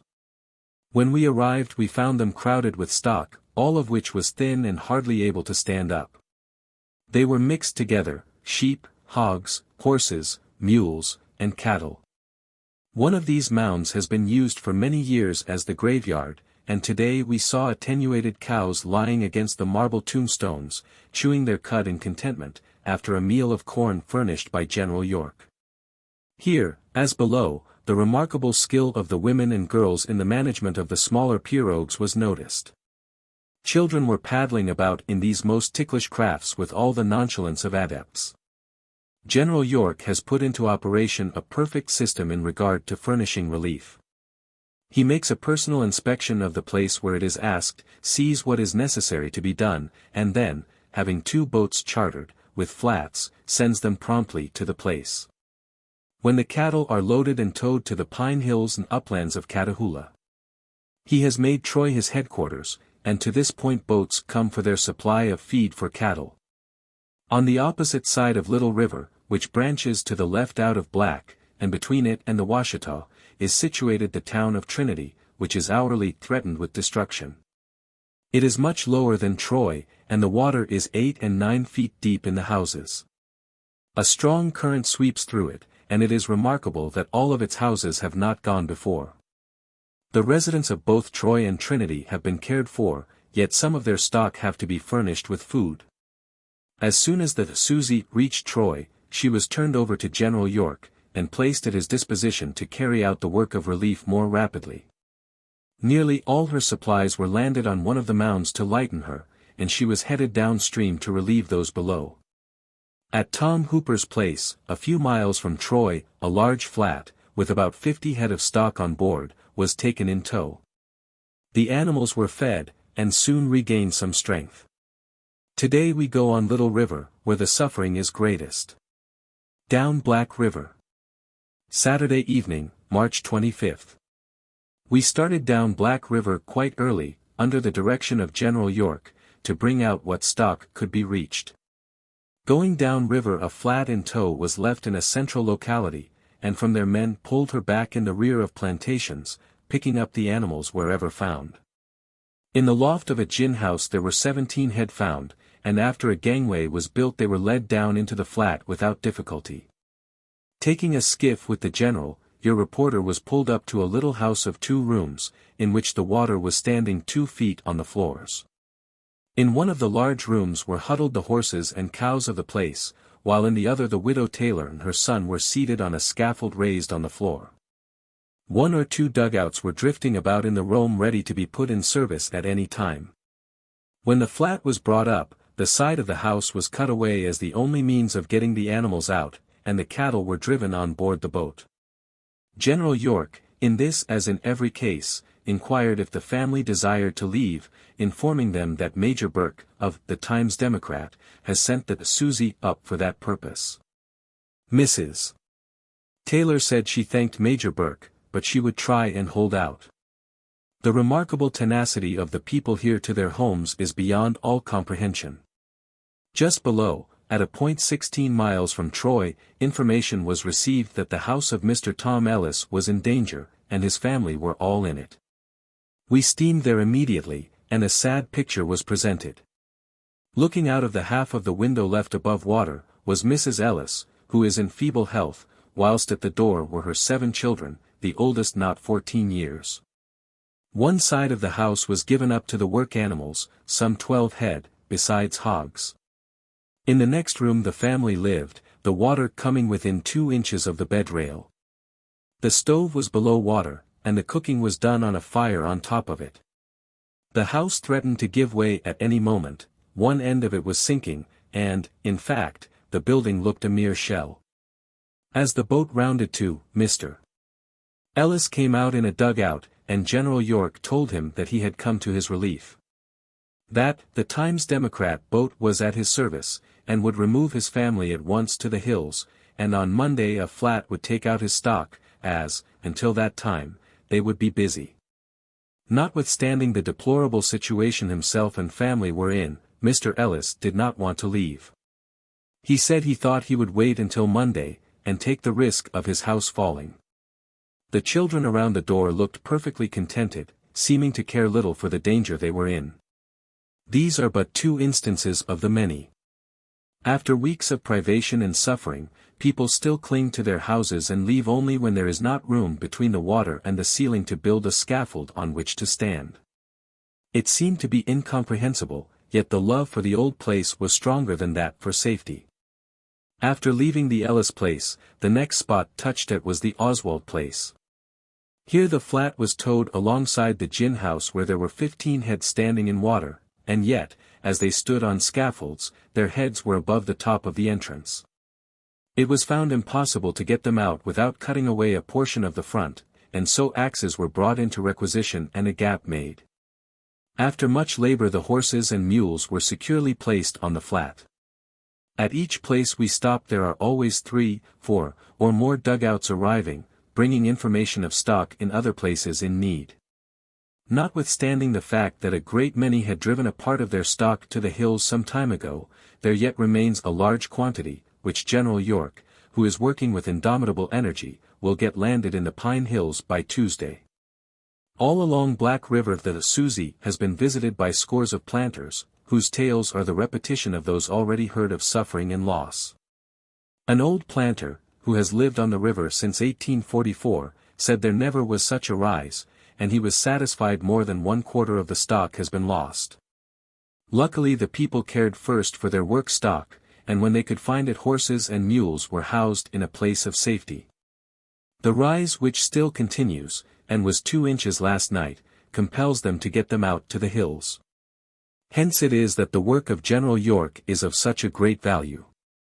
From daylight to late at night he is going this way and that, cheering by his kindly words and directing with calm judgment what is to be done. One unpleasant story, of a certain merchant in New Orleans, is told all along the river. It appears for some years past the planters have been dealing with this individual, and many of them had balances in his hands. When the overflow came they wrote for coffee, for meal, and, in fact, for such little necessities as were required. No response to these letters came, and others were written, and yet these old customers, with plantations under water, were refused even what was necessary to sustain life. It is needless to say he is not popular now on Back River. The hills spoken of as the place of refuge for the people and stock on Black River are in Catahoula Parish, 24 miles from Black River. After filling the flat with cattle we took on board the family of T.S. Hooper, 7 in number, who could not longer remain in their dwelling, and we are now taking them up Little River to the hills. The flood still rising. Troy, March 27, 1882, noon. The flood here is rising about 3½ inches every 24 hours, and rains have set in which will increase this. General York feels now that our efforts ought to be directed toward saving life, as the increase of the water has jeopardized many houses. We intend to go up the Tensaw in a few minutes, and then we will return and go down Black River to take off families. There is a lack of steam transportation here to meet the emergency. The General has 3 boats chartered, with flats in tow, but the demand for these to tow out stock is greater than they can meet with promptness. All are working night and day, and the Susie hardly stops for more than an hour anywhere. The rise has placed Trinity in a dangerous plight, and momentarily it is expected that some of the houses will float off. Troy is a little higher, yet all are in the water. Reports have come in that a woman and child have been washed away below here, and 2 cabins floated off. Their occupants are the same who refused to come off day before yesterday. One would not believe the utter passiveness of the people. As yet no news has been received of the steamer Delia, which is supposed to be the one sunk in yesterday's storm on Lake Catahoula. She is due here now, but has not arrived. Even the mail here is most uncertain, and this I send by skiff to Natchez to get it to you. It is impossible to get accurate data as to past crops, etc. As those who know much about the matter have gone, and those who remain are not well versed in the production of this section. General York desires me to say that the amount of rations formerly sent should be duplicated and sent at once. It is impossible to make any estimate, for the people are fleeing to the hills, so rapid is the rise. The residents here are in a state of commotion that can only be appreciated when seen, and complete demoralization has set in. If rations are drawn for any particular section hereabouts, they would not be certain to be distributed, so everything should be sent to Troy as a center, and the general will have it properly disposed of. He has sent for 100 tents, and, if all go to the hills who are in motion now, 200 will be required. Appendix B. The Mississippi River Commission. The condition of this rich valley of the lower Mississippi, immediately after and since the war, constituted one of the disastrous effects of war most to be deplored. Fictitious property in slaves was not only righteously destroyed, but very much of the work which had depended upon the slave labor was also destroyed or greatly impaired, especially the levee system. It might have been expected by those who have not investigated the subject, that such important improvements as the construction and maintenance of the levees would have been assumed at once by the several states. But what can the state do where the people are under subjection to rates of interest ranging from 18 to 30%? And are also under the necessity of pledging their crops in advance even of planting, at these rates, for the privilege of purchasing all of their supplies at 100% profit? It has needed but little attention to make it perfectly obvious that the control of the Mississippi River, if undertaken at all, must be undertaken by the national government, and cannot be compassed by states. The river must be treated as a unit. Its control cannot be compassed under a divided or separate system of administration. Neither are the states especially interested competent to combine among themselves for the necessary operations. The work must begin far up the river. At least as far as Cairo, if not beyond, and must be conducted upon a consistent general plan throughout the course of the river. It does not need technical or scientific knowledge to comprehend the elements of the case if one will give a little time and attention to the subject, and when a Mississippi River Commission has been constituted, as the existing commission is, of thoroughly able men of different walks in life, may it not be suggested that their verdict in the case should be accepted as conclusive, so far as any a priori theory of construction or control can be considered conclusive? It should be remembered that upon this board are General Gilmore, General Comstock, and General Suter, of the United States Engineers. Professor Henry Mitchell, the most competent authority on the question of hydrography, of the United States Coast Survey, B. Harrod, the State Engineer of Louisiana, Jas. B. Eads, whose success with the jetties at New Orleans is a warrant of his competency, and Judge Taylor, of Indiana. It would be presumption on the part of any single man, however skilled, to contest the judgment of such a board as this. The method of improvement proposed by the Commission is at once in accord with the results of engineering experience and with observations of nature where meeting our wants. As in nature the growth of trees and their proneness where undermined to fall across the slope and support the bank secures at some points a fair depth of channel and some degree of permanence. So in the project of the engineer the use of timber and brush and the encouragement of forest growth are the main features. It is proposed to reduce the width where excessive by brushwood dikes, at first low, but raised higher and higher as the mud of the river settles under their shelter, and finally slope them back at the angle upon which willows will grow freely. In this work there are many details connected with the forms of these shelter dikes, their arrangements so as to present a series of settling basins, etc., a description of which would only complicate the conception. Through the larger part of the river works of contraction will not be required, but nearly all the banks on the concave side of the beds must be held against the wear of the stream, and much of the opposite banks defended at critical points. The works having in view this conservative object may be generally designated works of revetment, and these also will be largely of brushwood, woven in continuous carpets or twined into wire netting. This veneering process has been successfully employed on the Missouri River, and in some cases they have so covered themselves with sediments, and have become so overgrown with willows, that they may be regarded as permanent. In securing these mats rubble stone is to be used in small quantities, and in some instances the dressed slope between high and low river will have to be more or less paved with stone. Anyone who has been on the Rhine will have observed operations not unlike those to which we have just referred. And, indeed, most of the rivers of Europe flowing among their own alluvia have required similar treatment in the interest of navigation and agriculture. The levee is the crowning work of bank revetment, although not necessarily in immediate connection. It may be set back a short distance from the revet bank, but it is, in effect, the requisite parapet. The flood river and the low river cannot be brought into register, and compelled to unite in the excavation of a single permanent channel, without a complete control of all the stages. And even the abnormal rise must be provided against, because this would endanger the levee, and once in force behind the works of revetment would tear them also away. Under the general principle that the local slope of a river is the result and measure of the resistance of its bed, it is evident that a narrow and deep stream should have less slope, because it has less frictional surface in proportion to capacity, i.e., less perimeter in proportion to area of cross-section. The ultimate effect of levees and revetments confining the floods and bringing all the stages of the river into register is to deepen the channel and let down the slope.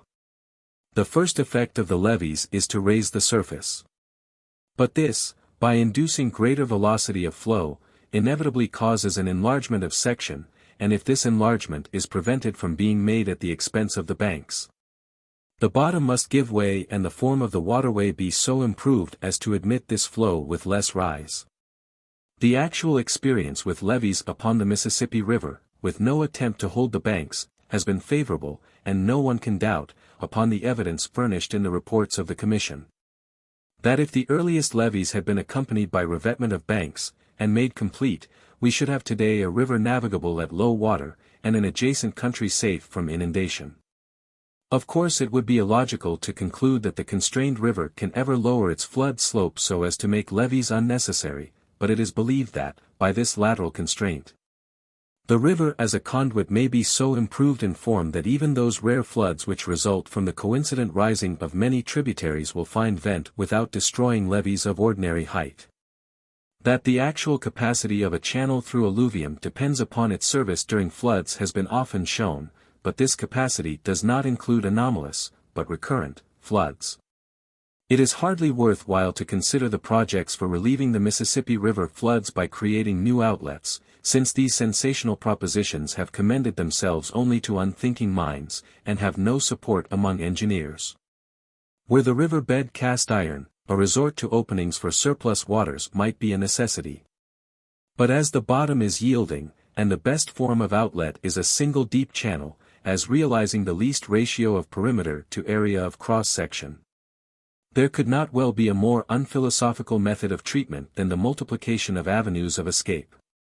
In the foregoing statement the attempt has been made to condense in as limited a space as the importance of the subject would permit, the general elements of the problem, and the general features of the proposed method of improvement which has been adopted by the Mississippi River Commission. The writer cannot help feeling that it is somewhat presumptuous on his part to attempt to present the facts relating to an enterprise which calls for the highest scientific skill. But it is a matter which interests every citizen of the United States, and is one of the methods of reconstruction which ought to be approved. It is a war claim which implies no private gain, and no compensation except for one of the cases of destruction incident to war, which may well be repaired by the people of the whole country. Edward Atkinson. Boston, April 14, 1882. Appendix C. Reception of Captain Basil Hall's book in the United States. Having now arrived nearly at the end of our travels, I am induced, ere I conclude, again to mention what I consider as one of the most remarkable traits in the national character of the Americans. Namely, their exquisite sensitiveness and soreness respecting everything said or written concerning them. Of this, perhaps, the most remarkable example I can give is the effect produced on nearly every class of readers by the appearance of Captain Basil Hall's Travels in North America. In fact, it was a sort of moral earthquake, and the vibration it occasioned through the nerves of the Republic, from one corner of the Union to the other, was by no means over when I left the country in July 1831, a couple of years after the shock. I was in Cincinnati when these volumes came out, but it was not till July 1830, that I procured a copy of them. One bookseller to whom I applied told me that he had had a few copies before he understood the nature of the work, but that, after becoming acquainted with it, nothing should induce him to sell another. Other persons of his profession must, however, have been less scrupulous. For the book was read in city, town, village, and hamlet, steamboat, and stage-coach, and a sort of war-whoop was sent forth perfectly unprecedented in my recollection upon any occasion whatever. An ardent desire for approbation, and a delicate sensitiveness under censure, have always, I believe, been considered as amiable traits of character. But the condition into which the appearance of Captain Hall's work threw the Republic shows plainly that these feelings, if carried to excess, produce a weakness which amounts to imbecility. It was perfectly astonishing to hear men who, on other subjects, were of some judgment, utter their opinions upon this. I never heard of any instance in which the common sense generally found in national criticism was so overthrown by passion. I do not speak of the want of justice, and of fair and liberal interpretation. These, perhaps, were hardly to be expected. Other nations have been called thin-skinned, but the citizens of the Union have, apparently, no skins at all. They wince if a breeze blows over them, unless it be tempered with adulation. It was not, therefore, very surprising that the acute and forcible observations of a traveler they knew would be listened to should be received testily. The extraordinary features of the business were, first, the excess of the rage into which they lashed themselves. And, secondly, the puerility of the inventions by which they attempted to account for the severity with which they fancied they had been treated. Not content with declaring that the volumes contained no word of truth, from beginning to end, which is an assertion I heard made very nearly as often as they were mentioned. The whole country set to work to discover the causes why Captain Hall had visited the United States, and why he had published his book. I have heard it said with as much precision and gravity as if the statement had been conveyed by an official report. That Captain Hall had been sent out by the British government expressly for the purpose of checking the growing admiration of England for the government of the United States, that it was by a commission from the Treasury he had come. And that it was only in obedience to orders that he had found anything to object to. I do not give this as the gossip of a coterie. I am persuaded that it is the belief of a very considerable portion of the country. So deep is the conviction of this singular people that they cannot be seen without being admired, that they will not admit the possibility that any one should honestly and sincerely find aught to disapprove in them or their country. The American reviews are, many of them, I believe, well known in England. I need not, therefore, quote them here, but I sometimes wonder that they, none of them, ever thought of translating Obadiah's curse into classic American. If they had done so, on placing, he, Basil Hall, between brackets, instead of, he, Obadiah, it would have saved them a world of trouble. I can hardly describe the curiosity with which I sat down at length to peruse these tremendous volumes. Still less can I do justice to my surprise at their contents. To say that I found not one exaggerated statement throughout the work is by no means saying enough. It is impossible for anyone who knows the country not to see that Captain Hall earnestly sought out things to admire and commend. When he praises, it is with evident pleasure. And when he finds fault, it is with evident reluctance and restraint, excepting where motives purely patriotic urge him to state roundly what it is for the benefit of his country should be known. In fact, Captain Hall saw the country to the greatest possible advantage. Furnished, of course, with letters of introduction to the most distinguished individuals, and with the still more influential recommendation of his own reputation. He was received in full drawing-room style and state from one end of the Union to the other. He saw the country in full dress, and had little or no opportunity of judging of it unhouselled, unanointed, unannealed, with all its imperfections on its head, as I and my family too often had.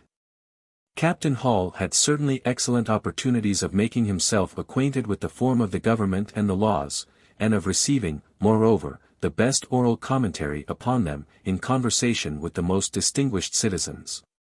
Of these opportunities he made excellent use. Nothing important met his eye which did not receive that sort of analytical attention which an experienced and philosophical traveler alone can give. This has made his volumes highly interesting and valuable. But I am deeply persuaded, that were a man of equal penetration to visit the United States with no other means of becoming acquainted with the national character than the ordinary working-day intercourse of life. He would conceive an infinitely lower idea of the moral atmosphere of the country than Captain Hall appears to have done. And the internal conviction on my mind is strong, that if Captain Hall had not placed a firm restraint on himself, he must have given expression to far deeper indignation than any he has uttered against many points in the American character, with which he shows from other circumstances that he was well acquainted. His rule appears to have been to state just so much of the truth as would leave on the mind of his readers a correct impression, at the least cost of pain to the sensitive folks he was writing about. He states his own opinions and feelings, and leaves it to be inferred that he has good grounds for adopting them, but he spares the Americans the bitterness which a detail of the circumstances would have produced. If anyone chooses to say that some wicked antipathy to 12 millions of strangers is the origin of my opinion, I must bear it, and were the question one of mere idle speculation, I certainly would not court the abuse I must meet for stating it. But it is not so. The candor which he expresses, and evidently feels, they mistake for irony, or totally distrust. His unwillingness to give pain to persons from whom he has received kindness, they scornfully reject as affectation, and although they must know right well, in their own secret hearts, how infinitely more they lay at his mercy than he has chosen to betray. They pretend, even to themselves, that he has exaggerated the bad points of their character and institutions. Whereas, the truth is, that he has let them off with a degree of tenderness which may be quite suitable for him to exercise, however little merited. While, at the same time, he has most industriously magnified their merits, whenever he could possibly find anything favorable. Appendix D. The Undying Head.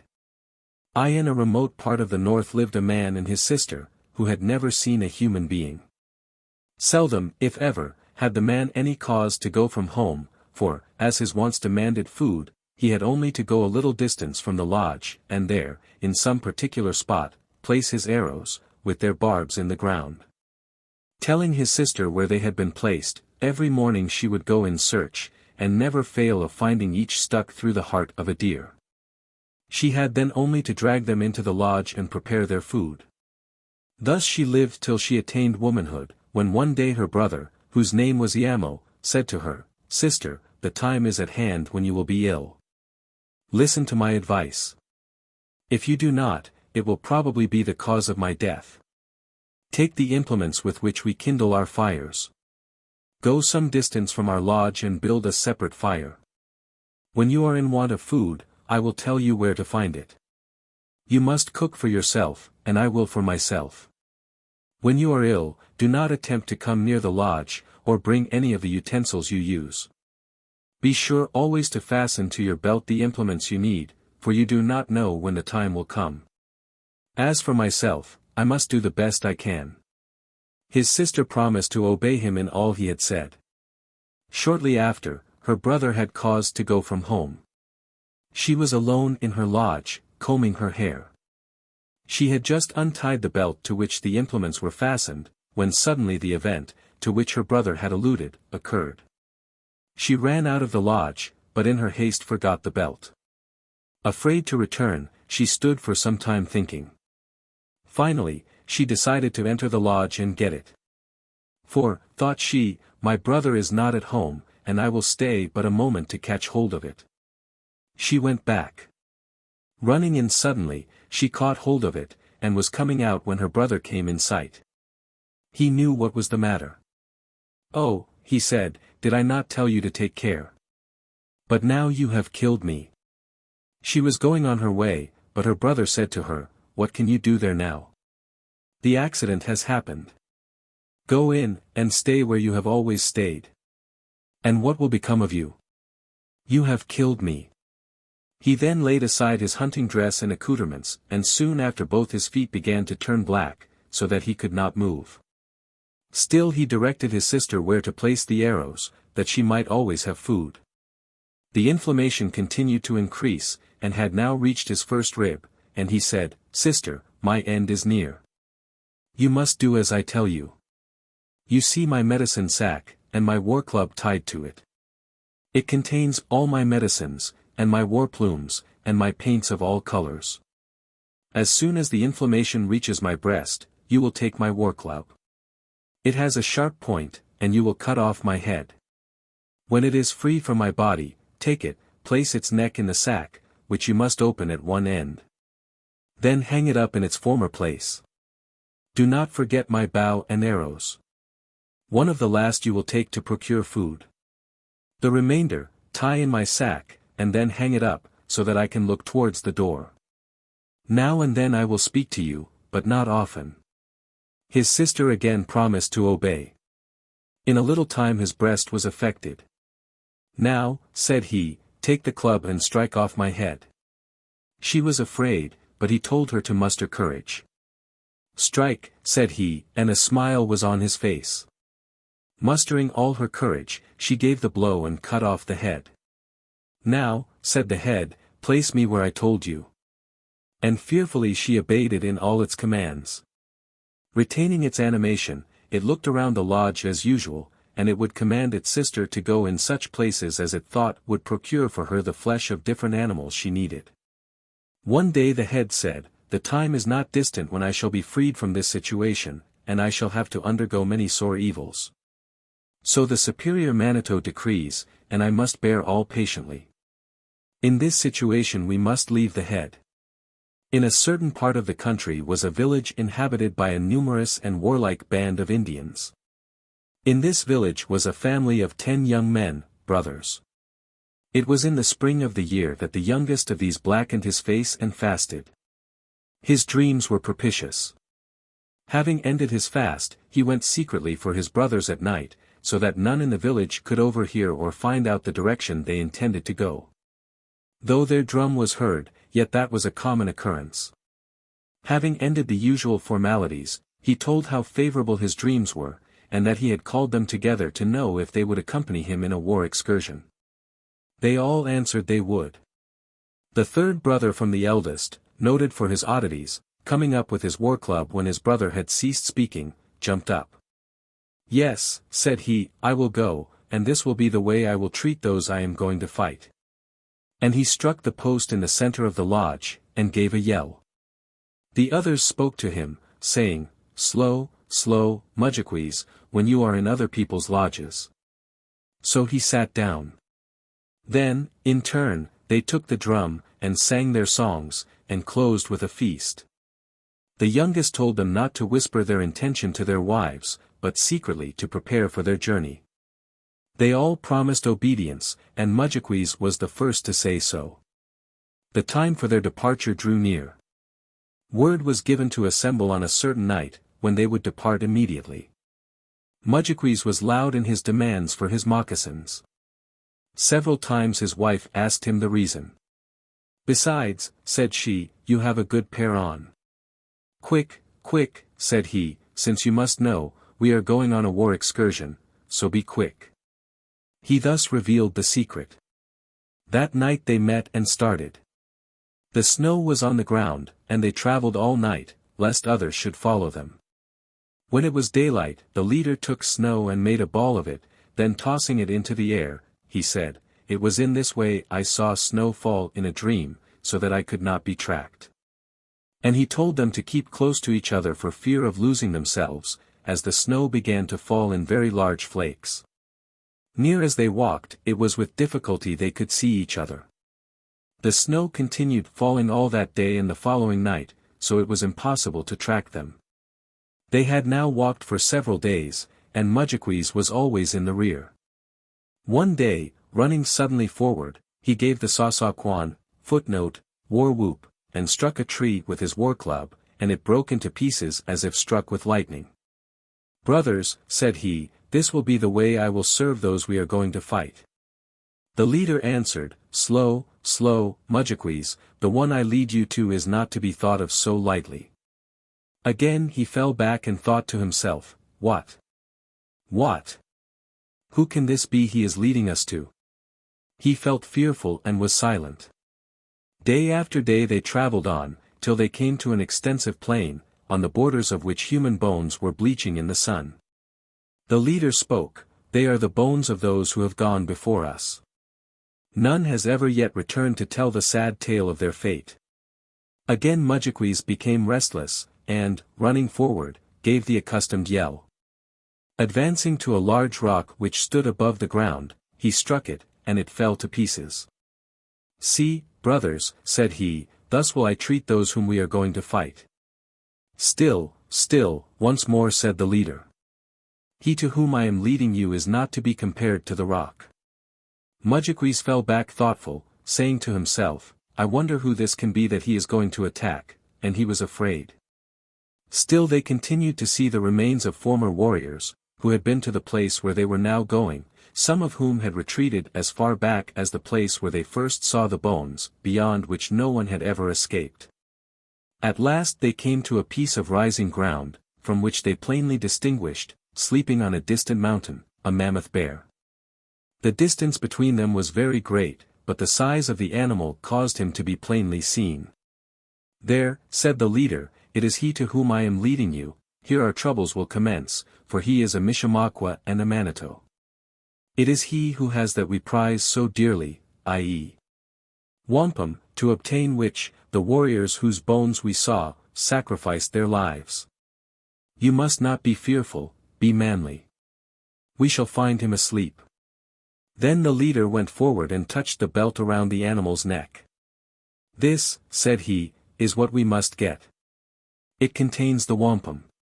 Then they requested the eldest to try and slip the belt over the bear's head, who appeared to be fast asleep, as he was not in the least disturbed by the attempt to obtain the belt. All their efforts were in vain, till it came to the one next the youngest.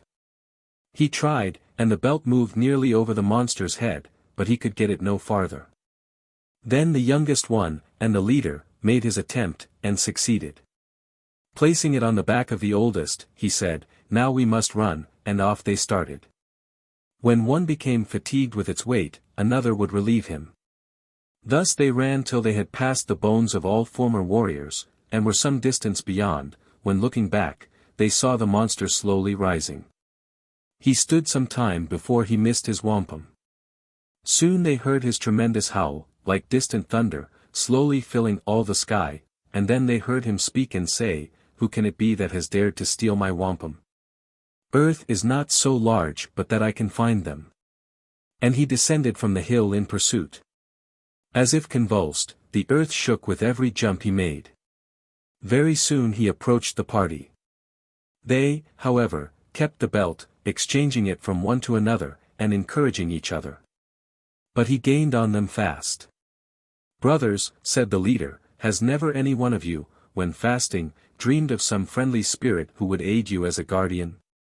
A dead silence followed. "Well," said he, "fasting, I dreamed of being in danger of instant death, when I saw a small lodge, with smoke curling from its top. An old man lived in it, and I dreamed he helped me. And may it be verified soon," he said, running forward and giving the peculiar yell, and a howl as if the sounds came from the depths of his stomach, and what is called shikotum. Getting upon a piece of rising ground, behold, a lodge, with smoke curling from its top, appeared. This gave them all new strength, and they ran forward and entered it. The leader spoke to the old man who sat in the lodge, saying, "Nemesho, help us. We claim your protection, for the great bear will kill us." "Sit down and eat, my grandchildren," said the old man. "Who is a great Manitou?" said he. "There is none but me, but let me look," and he opened the door of the lodge, when, lo! At a little distance he saw the enraged animal coming on, with slow but powerful leaps. He closed the door. "Yes," said he is indeed a great Manitou, my grandchildren, you will be the cause of my losing my life. You asked my protection, and I granted it, so now, come what may, I will protect you. When the bear arrives at the door, you must run out of the other door of the lodge." Then putting his hand to the side of the lodge where he sat, he brought out a bag which he opened. Taking out 2 small black dogs, he placed them before him. "These are the ones I use when I fight," said he. And he commenced patting with both hands the sides of one of them, and he began to swell out, so that he soon filled the lodge by his bulk, and he had great strong teeth. When he attained his full size he growled, and from that moment, as from instinct, he jumped out at the door and met the bear, who in another leap would have reached the lodge. A terrible combat ensued. The skies rang with the howls of the fierce monsters. The remaining dogs soon took the field. The brothers, at the onset, took the advice of the old man, and escaped through the opposite side of the lodge. They had not proceeded far before they heard the dying cry of one of the dogs, and soon after of the other. "Well," said the leader, "the old man will share their fate, so run, he will soon be after us." They started with fresh vigor, for they had received food from the old man, but very soon the bear came in sight, and again was fast gaining upon them. Again the leader asked the brothers if they could do nothing for their safety. All were silent. The leader, running forward, did as before. "I dreamed," he cried, "that, being in great trouble, an old man helped me who was a manito. We shall soon see his lodge." Taking courage, they still went on. After going a short distance they saw the lodge of the old manito. They entered immediately and claimed his protection, telling him a manito was after them. The old man, setting meat before them, said, "Eat." "Who is a manito?" "There is no manito but me, there is none whom I fear," and the earth trembled as the monster advanced. The old man opened the door and saw him coming. He shut it slowly, and said, "Yes, my grandchildren, you have brought trouble upon me." Procuring his medicine sack, he took out his small war clubs of black stone, and told the young men to run through the other side of the lodge. As he handled the clubs, they became very large, and the old man stepped out just as the bear reached the door. Then striking him with one of the clubs, it broke in pieces. The bear stumbled. Renewing the attempt with the other war club, that also was broken, but the bear fell senseless. Each blow the old man gave him sounded like a clap of thunder, and the howls of the bear ran along till they filled the heavens. The young men had now run some distance, when they looked back. They could see that the bear was recovering from the blows. First he moved his paws, and soon they saw him rise on his feet. The old man shared the fate of the first, for they now heard his cries as he was torn in pieces. Again the monster was in pursuit, and fast overtaking them. Not yet discouraged, the young men kept on their way. But the bear was now so close, that the leader once more applied to his brothers, but they could do nothing. "Well," said he, "my dreams will soon be exhausted, after this I have but one more." He advanced, invoking his guardian spirit to aid him. "Once," said he, "I dreamed that, being sorely pressed, I came to a large lake, on the shore of which was a canoe, partly out of water, having 10 paddles all in readiness. 'Do not fear,' he cried, 'we shall soon get it.' And so it was, even as he had said. Coming to the lake, they saw the canoe with 10 paddles, and immediately they embarked. Scarcely had they reached the center of the lake, when they saw the bear arrive at its borders. Lifting himself on his hind legs, he looked all around. Then he waded into the water, then losing his footing he turned back, and commenced making the circuit of the lake. Meantime the party remained stationary in the center to watch his movements. He traveled all around, till at last he came to the place from whence he started. Then he commenced drinking up the water, and they saw the current fast setting in towards his open mouth. The leader encouraged them to paddle hard for the opposite shore. When only a short distance from land, the current had increased so much, that they were drawn back by it, and all their efforts to reach it were in vain. Then the leader again spoke, telling them to meet their fates manfully. "Now is the time, Mudjequees," said he, "to show your prowess. Take courage and sit at the bow of the canoe. And when it approaches his mouth, try what effect your club will have on his head." He obeyed, and stood ready to give the blow, while the leader, who steered, directed the canoe for the open mouth of the monster. Rapidly advancing, they were just about to enter his mouth, when Mudjequees struck him a tremendous blow on the head, and gave the Sasauquan. The bear's limbs doubled under him, and he fell, stunned by the blow. But before Mudjequees could renew it, the monster disgorged all the water he had drank, with a force which sent the canoe with great velocity to the opposite shore. Instantly leaving the canoe, again they fled, and on they went till they were completely exhausted. The earth again shook, and soon they saw the monster hard after them. Their spirits drooped, and they felt discouraged. The leader exerted himself, by actions and words, to cheer them up, and once more he asked them if they thought of nothing, or could do nothing for their rescue, and, as before, all were silent. Then, he said, "This is the last time I can apply to my guardian spirit. Now, if we do not succeed, our fates are decided." He ran forward, invoking his spirit with great earnestness, and gave the yell. "We shall soon arrive," said he to his brothers, "at the place where my last guardian spirit dwells. In him I place great confidence. Do not be afraid, or your limbs will be fear-bound. We shall soon reach his lodge." "Run, run," he cried. Returning now to Iamo, he had passed all the time in the same condition we had left him, the head directing his sister, in order to procure food, where to place the magic arrows, and speaking at long intervals. One day the sister saw the eyes of the head brighten, as if with pleasure. At last it spoke. "Oh, sister," it said, "in what a pitiful situation you have been the cause of placing me. Soon, very soon, a party of young men will arrive and apply to me for aid, but alas! How can I give what I would have done with so much pleasure? Nevertheless, take 2 arrows, and place them where you have been in the habit of placing the others, and have meat prepared and cooked before they arrive. When you hear them coming and calling on my name, go out and say, 'Alas! It is long ago that an accident befell him. I was the cause of it.' If they still come near, ask them in, and set meat before them.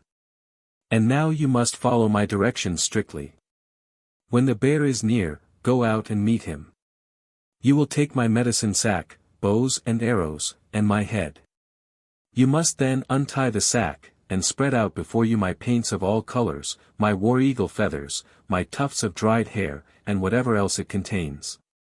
As the bear approaches, you will take all these articles, one by one, and say to him, 'This is my deceased brother's paint,' and so on with all the other articles, throwing each of them as far as you can. The virtues contained in them will cause him to totter, and, to complete his destruction, you will take my head, and that too you will cast as far off as you can, crying aloud, 'See, this is my deceased brother's head.' He will then fall senseless. By this time the young men will have eaten, and you will call them to your assistance. You must then cut the carcass into pieces, yes, into small pieces, and scatter them to the 4 winds, for, unless you do this, he will again revive." She promised that all should be done as he said. She had only time to prepare the meat, when the voice of the leader was heard calling upon Iamo for aid. The woman went out and said as her brother had directed. But the war party being closely pursued, came up to the lodge. She invited them in, and placed the meat before them. While they were eating, they heard the bear approaching. Untying the medicine sack and taking the head, she had all in readiness for his approach. When he came up she did as she had been told. And, before she had expended the paints and feathers, the bear began to totter, but, still advancing, came close to the woman. Saying as she was commanded, she then took the head, and cast it as far from her as she could. As it rolled along the ground, the blood, excited by the feelings of the head in this terrible scene, gushed from the nose and mouth. The bear, tottering, soon fell with a tremendous noise. Then she cried for help, and the young men came rushing out, having partially regained their strength and spirits. Mudjaquis, stepping up, gave a yell and struck him a blow upon the head. This he repeated, till it seemed like a mass of brains, while the others, as quick as possible, cut him into very small pieces, which they then scattered in every direction. While thus employed, happening to look around where they had thrown the meat, wonderful to behold, they saw starting up and turning off in every direction small black bears, such as are seen at the present day. The country was soon overspread with these black animals.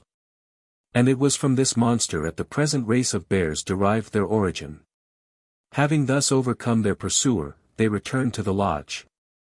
In the meantime, the woman, gathering the implements she had used, and the head, placed them again in the sack. But the head did not speak again, probably from its great exertion to overcome the monster.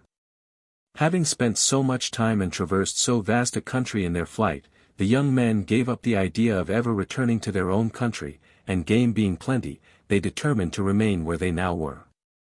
One day they moved off some distance from the lodge for the purpose of hunting, having left the wampum with the woman. They were very successful, and amused themselves, as all young men do when alone, by talking and jesting with each other. One of them spoke and said, "We have all this sport to ourselves, let us go and ask our sister if she will not let us bring the head to this place, as it is still alive. It may be pleased to hear us talk, and be in our company. In the meantime take food to our sister." They went and requested the head. She told them to take it, and they took it to their hunting grounds, and tried to amuse it, but only at times did they see its eyes beam with pleasure.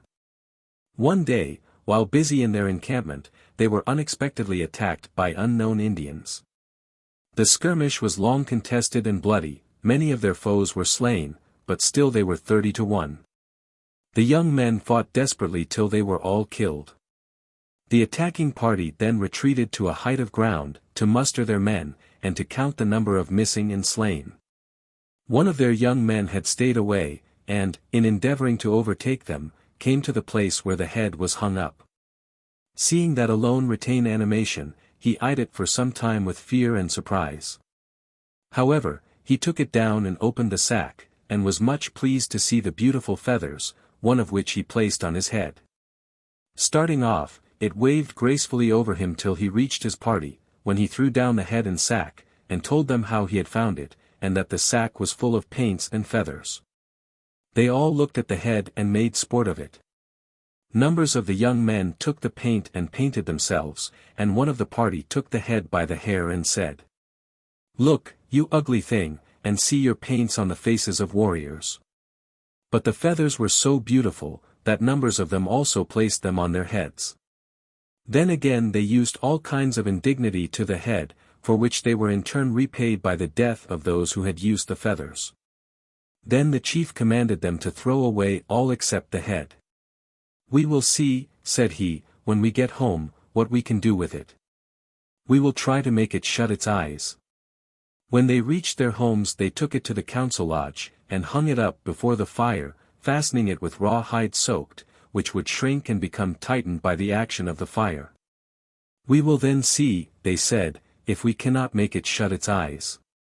Meantime, for several days, the sister had been waiting for the young men to bring back the head, till, at last, getting impatient, she went in search of it. The young men she found lying within short distances of each other, dead, and covered with wounds. Various other bodies lay scattered in different directions around them. She searched for the head and sack, but they were nowhere to be found. She raised her voice and wept, and blackened her face.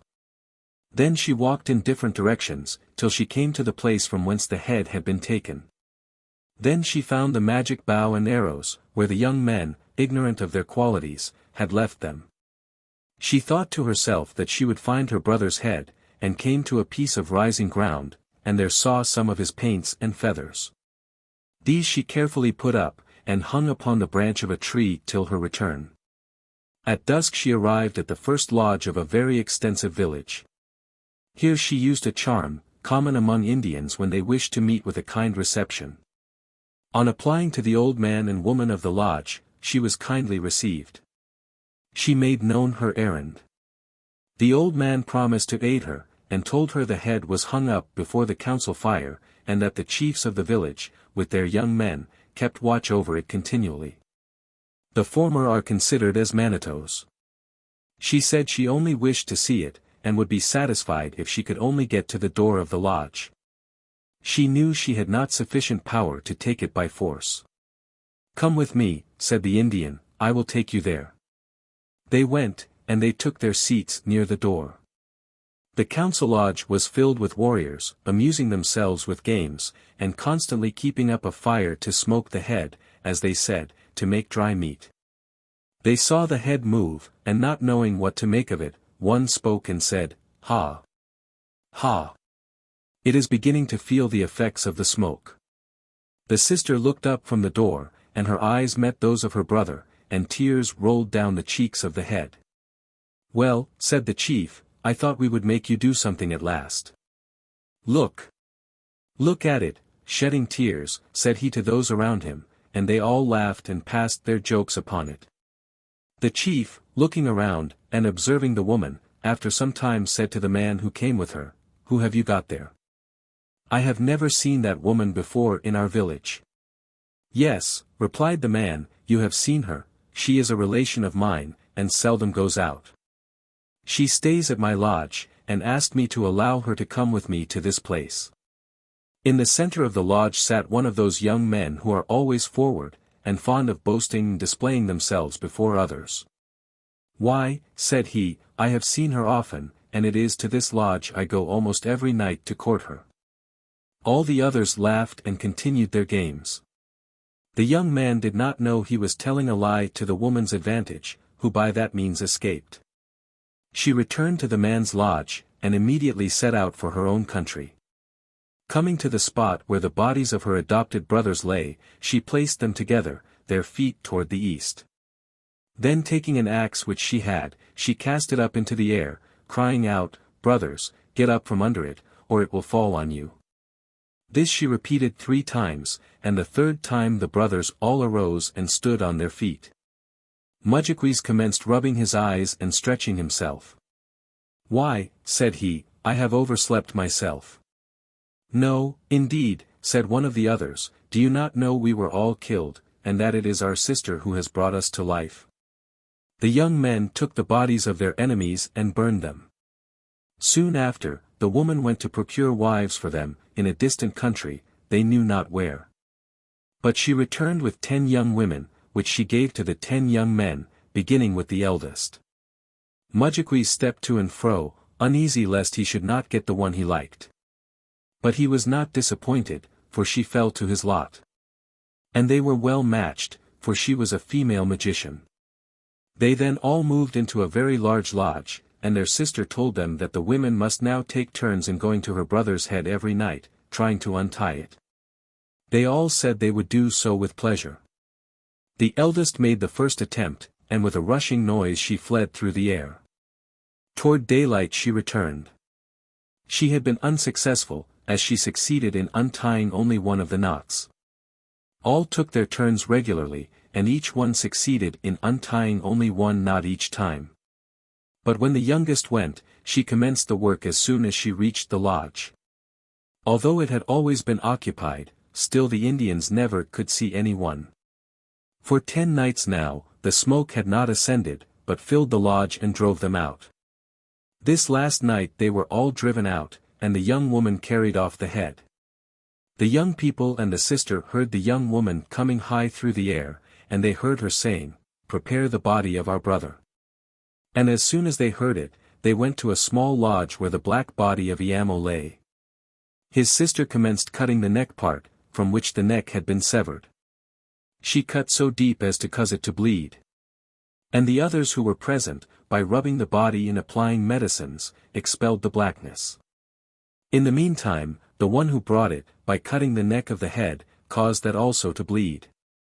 As soon as she arrived, they placed that close to the body, and, by aid of medicines and various other means, succeeded in restoring Iamo to all his former beauty and manliness. All rejoiced in the happy termination of their troubles, and they had spent some time joyfully together, when Iamo said, "Now I will divide the wampum," and getting the belt which contained it, he commenced with the eldest, giving it in equal portions. But the youngest got the most splendid and beautiful, as the bottom of the belt held the richest and rarest.